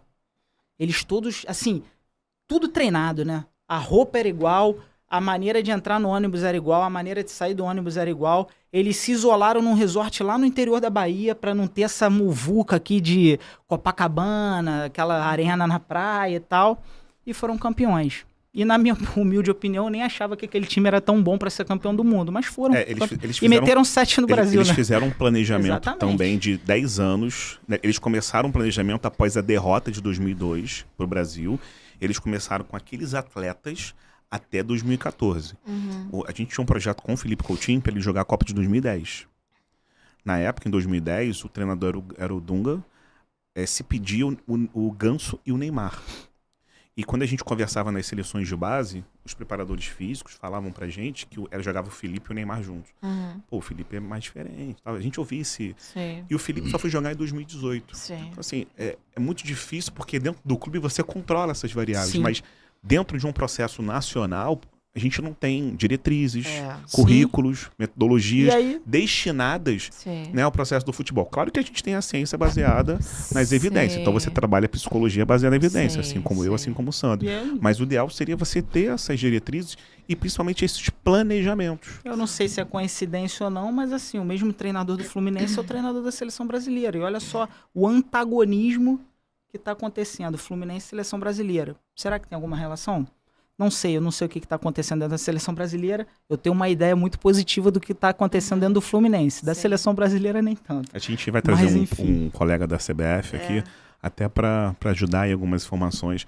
Esse processo de transição de atleta é bem organizado nos dias de hoje, dentro da área da psicologia. Você pega, a gente estava falando de atletas que são promovidos, mas na maioria das vezes você tem mudanças financeiras, Sim. né, sociais, é o que deve ter de pedido para o menino Nossa. quando chega no profissional, né, de pressão desde o porteiro. Só isso aqui que de tem camisa. de pedido, pô, é toda hora. A gente tem que tirar A gente que é da comissão técnica, as pessoas de fora, pô, me arruma uma camisa aí como se fosse a coisa mais fácil do mundo, cara. Mas a cabeça do jogador nessa transição, base profissional. Acho que, pelo menos lá com a gente tenta estruturar o máximo, assim, proporcionar o máximo para o atleta. Quando você disse, né, do atleta com cãibra, né, ficou a semana toda, a gente precisa entender. E aí que vem a grande questão da gente ouvir esse atleta. Ninguém perguntou como é que ele estava se sentindo. Tá aí a grande questão da transição. A gente precisa entender. Eu tenho que fazer uma correção. Aham. Nesse ano, a Marília ela não estava no profissional. Acredito. O profissional, naquela época, optou por não ter psicólogos no profissional. A Marilena trabalhava comigo no Sub-17. E promoveram um atleta. Marilena, referência na psicologia. Não perguntaram ninguém, simplesmente foi o próprio treinador. Romário, quero você, e acabou. E aconteceu, assim, acabou queimando. Sim, o atleta, ele não teve mais precisa, oportunidade. Né, entender como ele se sente. É igual quando a gente decide algo pela criança, a gente nem pergunta, né? Então, isso é um fator importante, né? Dar voz, a gente trabalhar com o lugar de fala dessas pessoas. É o lugar de fala e o nosso lugar de escuta, que a gente precisa ouvir. E o processo de transição, eu acho que essa talvez seja a diferença do futebol, pelo menos com o time, né? Com esse grupo que eu trabalho.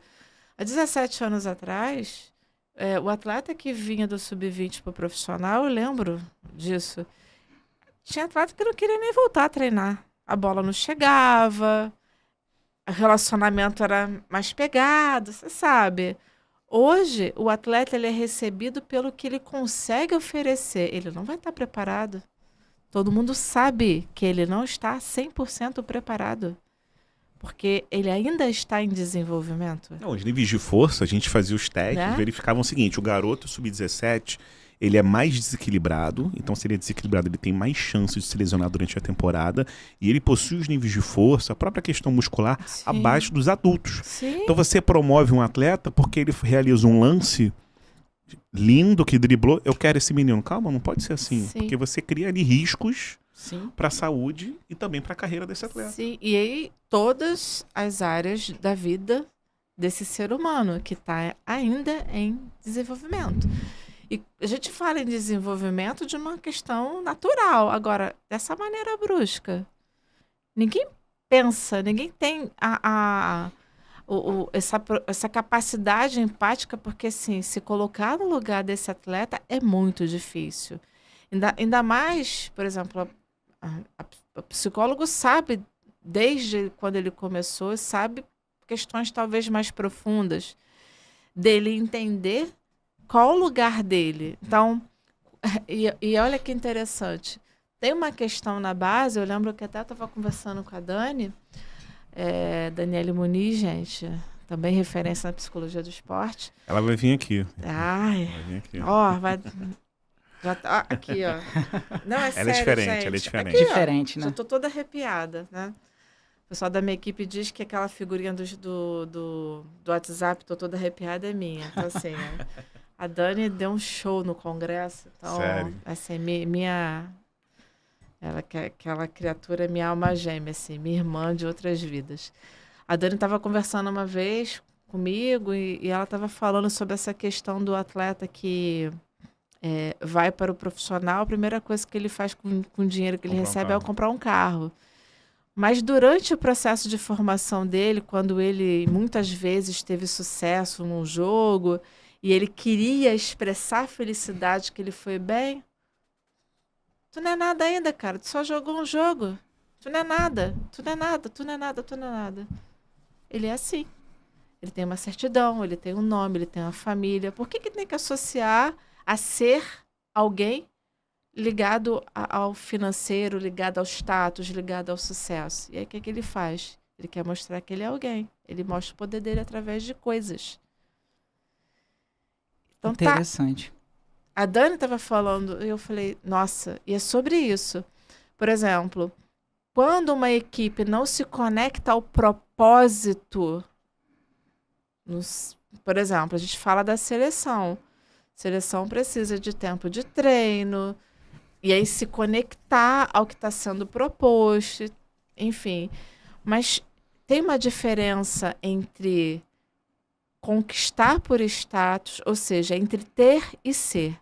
Ah, eu tenho o título da Libertadores. É muito bom. Mas eu estou olhando para o processo.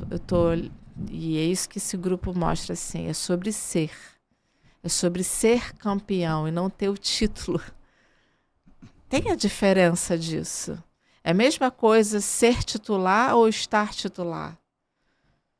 Porque uma coisa que é muito importante dizer sobre a teoria do bem-estar, quando eu falo de conexão, quando eu falo de gestão de vida, a teoria do bem-estar tem 5 pilares: emoções positivas, o engajamento, que é o estado de flow, os relacionamentos positivos, que eu chamo de nutritivos, o propósito, que é o sentido, qual o impacto que vai além da gente, além da instituição, e as realizações. Se a gente parar para avaliar, a gente pode ter dentro de uma instituição emoções positivas pelo dia a dia, todo mundo se trata... na verdade, a gente tem episódios de emoções boas, a gente tem conforto, a gente tem grana para manter um bom elenco, a gente tem as melhores comidas, as melhores hospedagens, os melhores voos e pode realizar conquistas, sim. Você pode estar ligado a um propósito, mas se as pessoas não conseguem realizar o pilar do relacionamento nutritivo, ou seja, se inspirar quem está do teu lado, quem está na tua frente, essa teoria do bem-estar, ela estaciona. Porque o pilar principal são as conexões. Então, eu vou fazer por mim e vou fazer por você. Vamos fazer por nós. Então, outro dia, eu fiz um post falando somos. Aí, muita gente colocou assim, seremos, seremos campeões. Mas eu não estava falando que nós somos campeões. Somos. Aí, depois, quando a gente foi campeão, eu coloquei, somos um grupo de pessoas engajadas. Nós já somos algo. A gente não passou a ser um time, né, pessoas por causa de um título. A gente tem ali, então assim, é olhar para aquele atleta, porque igual outro dia assim, minha filha falou assim: "Ah, você é a melhor psicóloga do universo". Eu parei, olhei, eu falei: "Minha filha está falando de profissionalismo". Falei: "Não, filha, eu não quero ser a melhor psicóloga para você não, eu quero ser a melhor mãe". Que esse é o principal título. E aí eu percebi que é isso que o atleta também passa. Ele é visto como atleta o tempo todo. E ele mesmo, se deixar, ele se vê assim, ele é tratado pelo pai, pela mãe, por todo mundo como atleta. Então, peraí. Então, ele já é algo, né? Ele já é uma pessoa, nós somos já algo. Então, não precisa só do título para passar. É a mesma coisa um menino que... Eu sou importante porque agora eu sou jogador profissional e eu tenho um carro X. Não, ele já tem a identidade dele. Então, assim, essa questão da felicidade baseada nas emoções momentâneas, né, da felicidade hedônica, ligada às emoções positivas, ela é importante. Mas essa felicidade baseada nos valores, por isso que, assim, eu tenho o título da Libertadores. Assim, não, eu sou... Tem a ver com o valor que eu depositei do trabalho, das minhas conexões, né, com os atletas. Eu vi o empenho, eu vi o processo. Então, isso faz a diferença também, sabe? É importante a gente falar sobre isso. O quanto que a gente olha muito para o ser, por ter. Isso é natural, tá, gente? Então, quando você falou dos seus pacientes, eu me relaciono com um médico humano. Eu me relaciono com um médico que está preocupado comigo. Ele não está preocupado só em deixar meu joelho bom. Ele está preocupado como eu vou me recuperar, quem são as pessoas que vão me dar suporte, se eu vou conseguir me movimentar, ter uma circulação bem em casa, porque se uma pessoa mora num prédio, por exemplo, que não tem elevador. Eu não sei, acho que isso são, de repente, elementos que, né, você como médico vai entender a recuperação. Né? Então, acho que tudo a gente tem que parar para ouvir o outro. Genial, cara. Eu tenho aqui umas perguntas. Na verdade, são mensagens para você, né? A Nayara Braga, agradeço ao Promovecast. Essa fonte é essencial. Emily, obrigada pela resposta valiosa, aprendi muito com você hoje. E tem uma mensagem aqui que eu acho que é bastante especial, que é do Diego Peixoto Gonçalves. Ele colocou assim: tem muito orgulho de ver onde você chegou, acima de tudo, de ver quem você foi durante toda a trajetória. Afinal de contas, acompanho sua trajetória há mais de 10 anos como seu marido. A Beatriz e eu temos muito orgulho de você e te amamos muito. Fiquei bastante emocionado aqui também. Cara. Muito maneiro. Parabéns. Linda mensagem. Família é a base de tudo, né, Herdia? Impressionante. Respira. Bebe uma... Tem água? Tem água aí? Quer falar um pouquinho sobre isso? Quero. Eu acabei de falar da teoria do bem-estar, o relacionamento nutritivo. Eu, na verdade, eu não estaria vivendo nada do que eu estou vivendo hoje sem o meu marido, sem a minha filha, sem a minha mãe. Tem muita gente envolvida nisso. Mas o Diego é de uma generosidade, é um ser humano incrível. Tanto é que a minha primeira tatuagem, o pessoal fala que eu sou louca, né? Obrigada. Gente, psicólogo chora, ainda bem. Obrigada, querido. A minha primeira tatuagem é o nome do meu marido. E aí a pessoa fala assim: você estava bem esse dia? Você bebeu? Eu falei: não. Independente do que o relacionamento vai seguir, pelo menos um grande homem eu pude conviver e ele sabe disso. O Diego é uma base muito importante na minha caminhada dentro, porque assim, quando eu conheci o Diego, eu tinha acabado de ser contratada no Fluminense. Então tinha final de semana que eu não encontrava ele, porque eu fazia 4, 5 jogos no final de semana, né? E a minha filha, né, a Beatriz é um ser de luz, né? Uma criança muito especial.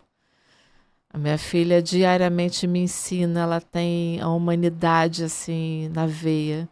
E eu sei que também é por causa do que a gente proporciona para ela, mas minha relação com meu marido, com a minha mãe, com a minha filha, me encorajam diariamente, porque não é fácil. Não é nada fácil. Eu sei que, apesar de todo esse momento importante na carreira, eu já passei por algumas adversidades, porque não é fácil, assim, eu nunca passei por nenhum processo de preconceito por ser mulher, por ser psicóloga, mas tem coisa que eu não consigo fazer, ajudar, né? Tem coisas que fogem, né, da mão do psicólogo. E tá aí, eu tenho uma família incrível, eu tenho uma casa confortável, eu tenho um propósito de vida, mas se eu não fosse nutrida por eles, eu não estaria aqui. Imagina, e até é importante falar isso, né, sobre a própria questão da felicidade. Eu vivi um momento, há uns 2 anos atrás, onde a minha filha estava desenvolvendo alguns tiques, onde ela verbalizou que o Fluminense era mais importante do que ela. E aí vem a mãe, quando pare, já pare sendo culpada, né? E eu falei, não, filha, você é a joia mais preciosa que eu tenho na minha vida. Se tiver que parar de trabalhar, a mamãe para, mas é necessário? Então, quando ela verbaliza, né, que eu sou a melhor psicóloga, ela está verbalizando o orgulho que ela diz, né, que sente por mim. Mas, assim, pode ser um título importante na carreira, ser a melhor psicóloga do universo, mas o principal é ser mãe dela, né? E aí eu sei que tem um papel fundamental do meu marido aí, que é um ser humano incrível, né, que me ajuda diariamente. E dizer que eu amo muito eles, aproveitando a oportunidade, né? Sem eles eu não estaria aqui, por exemplo, porque essa hora ele tá lá com ela, ouvindo, ele poderia nem esquentar a cabeça, né? Porque tem os afazeres dele. Mas é importante, obrigada por você ter lido isso. Não, esse momento pra gente aqui é especial. Cara. A gente já tá chegando no final do nosso programa. Só avisar aí o pessoal que a Emily saiu do treino hoje do Fluminense e veio pra cá. Veio pra cá, claro. Né? E assim, isso é muita gratidão, né? Porque a gente faz aqui um programa que a gente tá começando agora e quando a gente conversou, né? A Emily falou, olha, eu tô com essa data com dificuldade, mas eu vou, hein? Eu vou, o pessoal tá me chamando, não, eu quero, e aí... Então, assim, é um momento muito importante pra gente estar recebendo você, falar sobre esse assunto, né? Um assunto que é delicado, não é simples, mas ao mesmo tempo uma pessoa que a gente confia a profissão, né? Os atletas confiam. Aquele vídeo seu que o Sandro até me mandou, ele falou, poxa, esse vídeo aqui eu vi, é Emily. Então, quem não se emocionou no jogo, eu assistindo aquilo, assim, extremamente emocionante. Muito. Então, assim, muito obrigado por ter vindo hoje aqui. Acho que quem ganha muito somos nós, porque cada dia mais a gente aprende, né? A gente convive com as pessoas especiais. E antes de passar para o Sandro, vou pedir para você fazer as suas considerações finais, para a gente poder fechar o programa. Fica à vontade, o microfone é seu agora. Eu quero só agradecer a oportunidade de estar aqui com vocês, porque pelo nome, né, do programa, a gente tem que promover quem promove o melhor para a sociedade. A gente não está aqui para impactar somente a gente está aqui para impactar as pessoas que vão compartilhar, porque a gente precisa olhar para isso, né? É levar a cura para as pessoas, é levar bem-estar, é levar saúde. E eu estou me nutrindo desse momento, porque o que vocês estão fazendo é disseminar a importância da psicologia, do esporte, não só do esporte, mas falar. Acho que o grande indicador que assim, o atleta, os esportistas, eles têm o direito de cuidar da saúde mental deles. Eles não são máquinas. E com isso se promove a saúde mental deles e para quem trabalha com eles, que isso estende a família, né, deles, porque a saúde mental tá em todo lugar. Então, eles possuindo uma saúde mental, a família vai estar bem, os filhos vão estar bem, quem trabalha com eles estarão bem. E eu só quero agradecer essa oportunidade, desejar sucesso a vocês, que a saúde mental de vocês com as pessoas que com certeza estão vindo e ainda virão mais pessoas, que a gente consiga realmente disseminar a proposta que vocês estão tendo desde então. Nossa, muito obrigado e agradecer mais uma vez, principalmente por valorizar e trabalhar a favor da psicologia do esporte, que eu sei da luta de vocês já há muitos anos. Sim. Sei da luta, a gente acompanha o dia a dia, a gente sabe que não é fácil. Então a campanha que a gente está fazendo primeiro, Emily na seleção, já está rolando uma campanha muito forte. Já, isso aí, merece. Né? E que você conquiste ainda muito mais. Obrigada. Você pode ter certeza que tem 2 pessoas aqui torcendo. Eu sei. Eu não tenho vergonha de falar, porque a gente não é aquele torcedor, claro, 15 anos no Vasco, a gente nunca vai deixar de ter falado do carinho do Vasco. Claro. Mas o mais importante são as pessoas. Eu acho que o que você disse aqui pra gente hoje foi muito importante. Então, muito obrigado. E Sandro Mansur, recado final. Antes de fazer meu recado final, que é o Conceito Promove, eu queria te fazer uma pergunta que eu acho que vai ser muito importante para isso tudo que a gente falou aqui hoje. A pergunta que eu queria te fazer era do agradecimento que foi feito para você depois do jogo pelo John Ares. Sim. O que ele foi te agradecer, Emily? Na verdade, né, talvez o som, a tradução ali que fizeram em alguns vídeos não ficou tão claro. Na verdade, eu estava muito emocionada aquele dia, né, porque foram várias coisas que passaram na minha cabeça. Mas aquele dia meu pai estava muito presente na minha cabeça. Meu pai faleceu em 2012. Meu pai era tricolor, mas o meu pai era aquele cara que ouvia, era o rádio aqui e televisão. Então, eu já acordava para ir para o estágio ou trabalhar, com meu pai me ligando às 6 horas da manhã dando notícia do Fluminense. E às vezes eu falava, pai, mas eu não estou no profissional. Ele sabia notícia do profissional, notícia da base, e aquele dia foi uma avalanche de emoção, né? E aí eu lembrei do meu primeiro dia de aula, que eu disse, né, Psicologia do Trabalho, com o professor Marcelo Costa. Ele perguntou, você vai atuar que área? Você vai atuar que área? A maioria dizendo, né, eu acho que eu vou para ali. Não, eu vou ser psicóloga do esporte. Então, aquele dia veio, né, na minha cabeça. Veio as histórias que eu sei das pessoas, da luta diária de cada um. Não sei de todos, mas algumas pessoas eu sei. A importância de ser campeão e não ter o título. E ele brincou comigo e eu estava explicando isso para ele, né? Sobre a conexão com meu pai, né? Muito forte. Então, eu assistia de madrugada vôlei. Domingo era dia de ver o Ayrton Senna. Então, era assim. Minha conexão com meu pai sempre foi o esporte, né? Não era praticante, mas eu assistia. E aí eu fiquei assim, gente... Eu disse que eu seria psicóloga do esporte. Hoje eu estou aqui vivendo um momento desse...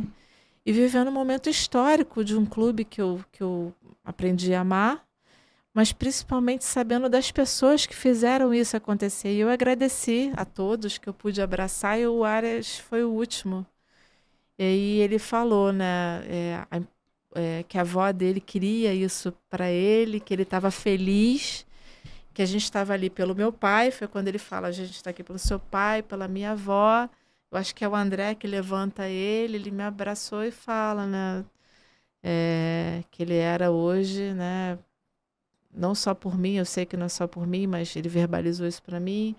A Renata, nutricionista, estava ali do lado e falou para ela, e falou da Lucilene, que foi a primeira pessoa que fez o acolhimento quando ele soube do falecimento da avó, porque eu estava com Covid. A Lucilene foi até a casa dele, alguns atletas fizeram um acolhimento, ficaram com ele. E imagina, né, o momento de adaptação no Brasil, o momento que ele perde o porto seguro dele. E ele verbalizou isso até num podcast da Flu TV, falando que no momento que ele não queria mais saber de futebol. E foi aonde a gente se conectou. E a gente conversa muito sobre as variáveis, né, do desenvolvimento humano e tal.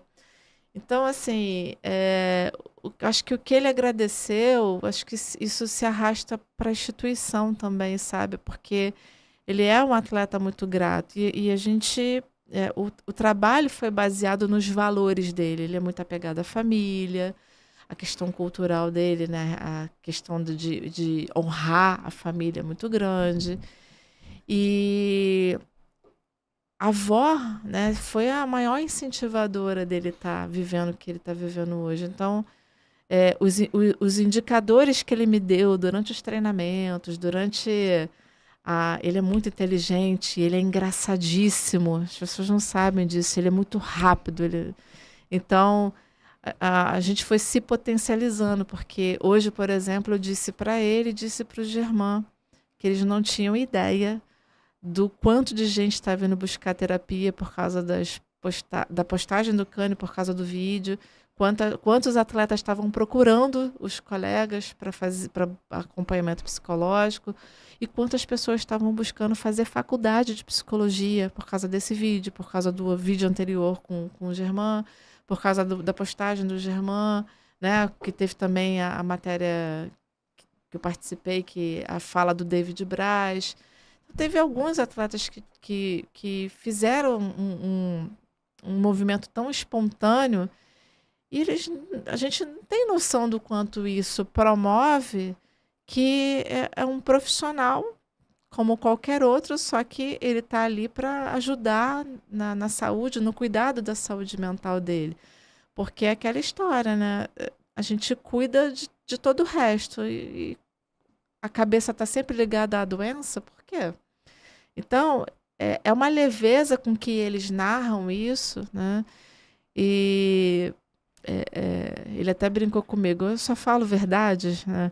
Mas o que eu acho que ele fez ali comigo, talvez eu fui o símbolo da gratidão dele pelo que o Fluminense promoveu para ele. Eu vejo muito isso, porque eu não fiz isso sozinha. Ele não fez sozinho. Foi uma conquista literalmente coletiva, onde todo mundo se entregou de corpo e alma para isso acontecer. Então, as pessoas não sabem do significado individual, mas a gente sabe o que a gente está sentindo. E quando a gente consegue verbalizar, e assim, como a psicóloga está chorando? Chorei mesmo. Chorei por vários motivos. E foi um papo nosso, o nosso cinegrafista, né, o Léo, sempre muito atento, porque ele capta, né, as emoções. Nossa, foi lindo. Foi lindo. E o Léo, assim, eu não sabia, a gente nem percebeu que a câmera ele estava ali filmando. Não, né? eu vi ao vivo na Globo, vi ao vivo na televisão. Não, esse acho que foi o abraço com o John Kennedy. Também, esse foi o abraço do John Kennedy. Esse saiu nos bastidores da Flu TV, que o Léo conseguiu pegar. Né?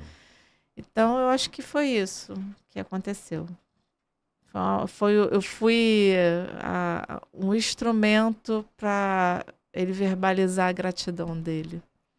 Muito legal, cara. Nossa, impressionante. Emocionante. Hoje foi um dia de se emocionar, hein? E em cima disso, conceito promove. Emily, todo final aqui a gente faz um conceito promove com o nosso convidado. Tá? O seu conceito promove não poderia ser diferente. É um conceito promove relacionado ao acolhimento. Sim. O acolhimento que você levou para dentro da sua profissão.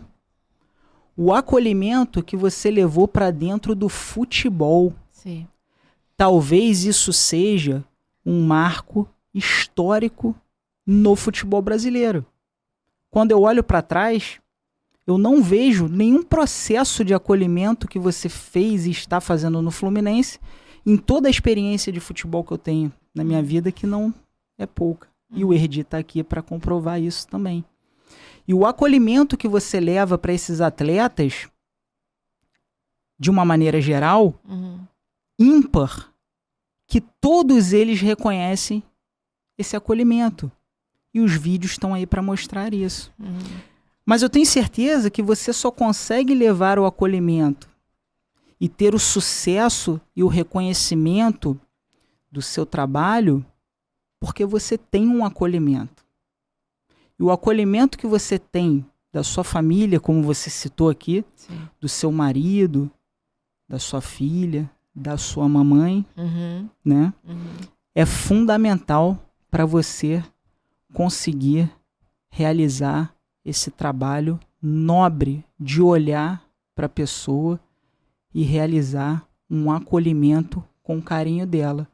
E para fechar esse processo todo de acolhimento, quando você está no ápice da sua carreira, campeã da Libertadores, no Maracanã lotado, num jogo espetacular que foi contra o Boca Juniors, Foi lindo. você lembra do acolhimento que você tinha do seu pai. Sim. E por isso você se emociona Muito. e agradece muito a ele. Muito. Muito obrigado. Boa noite, Emily. Obrigada. Aí, gente, boa noite. gratidão, salva de palmas.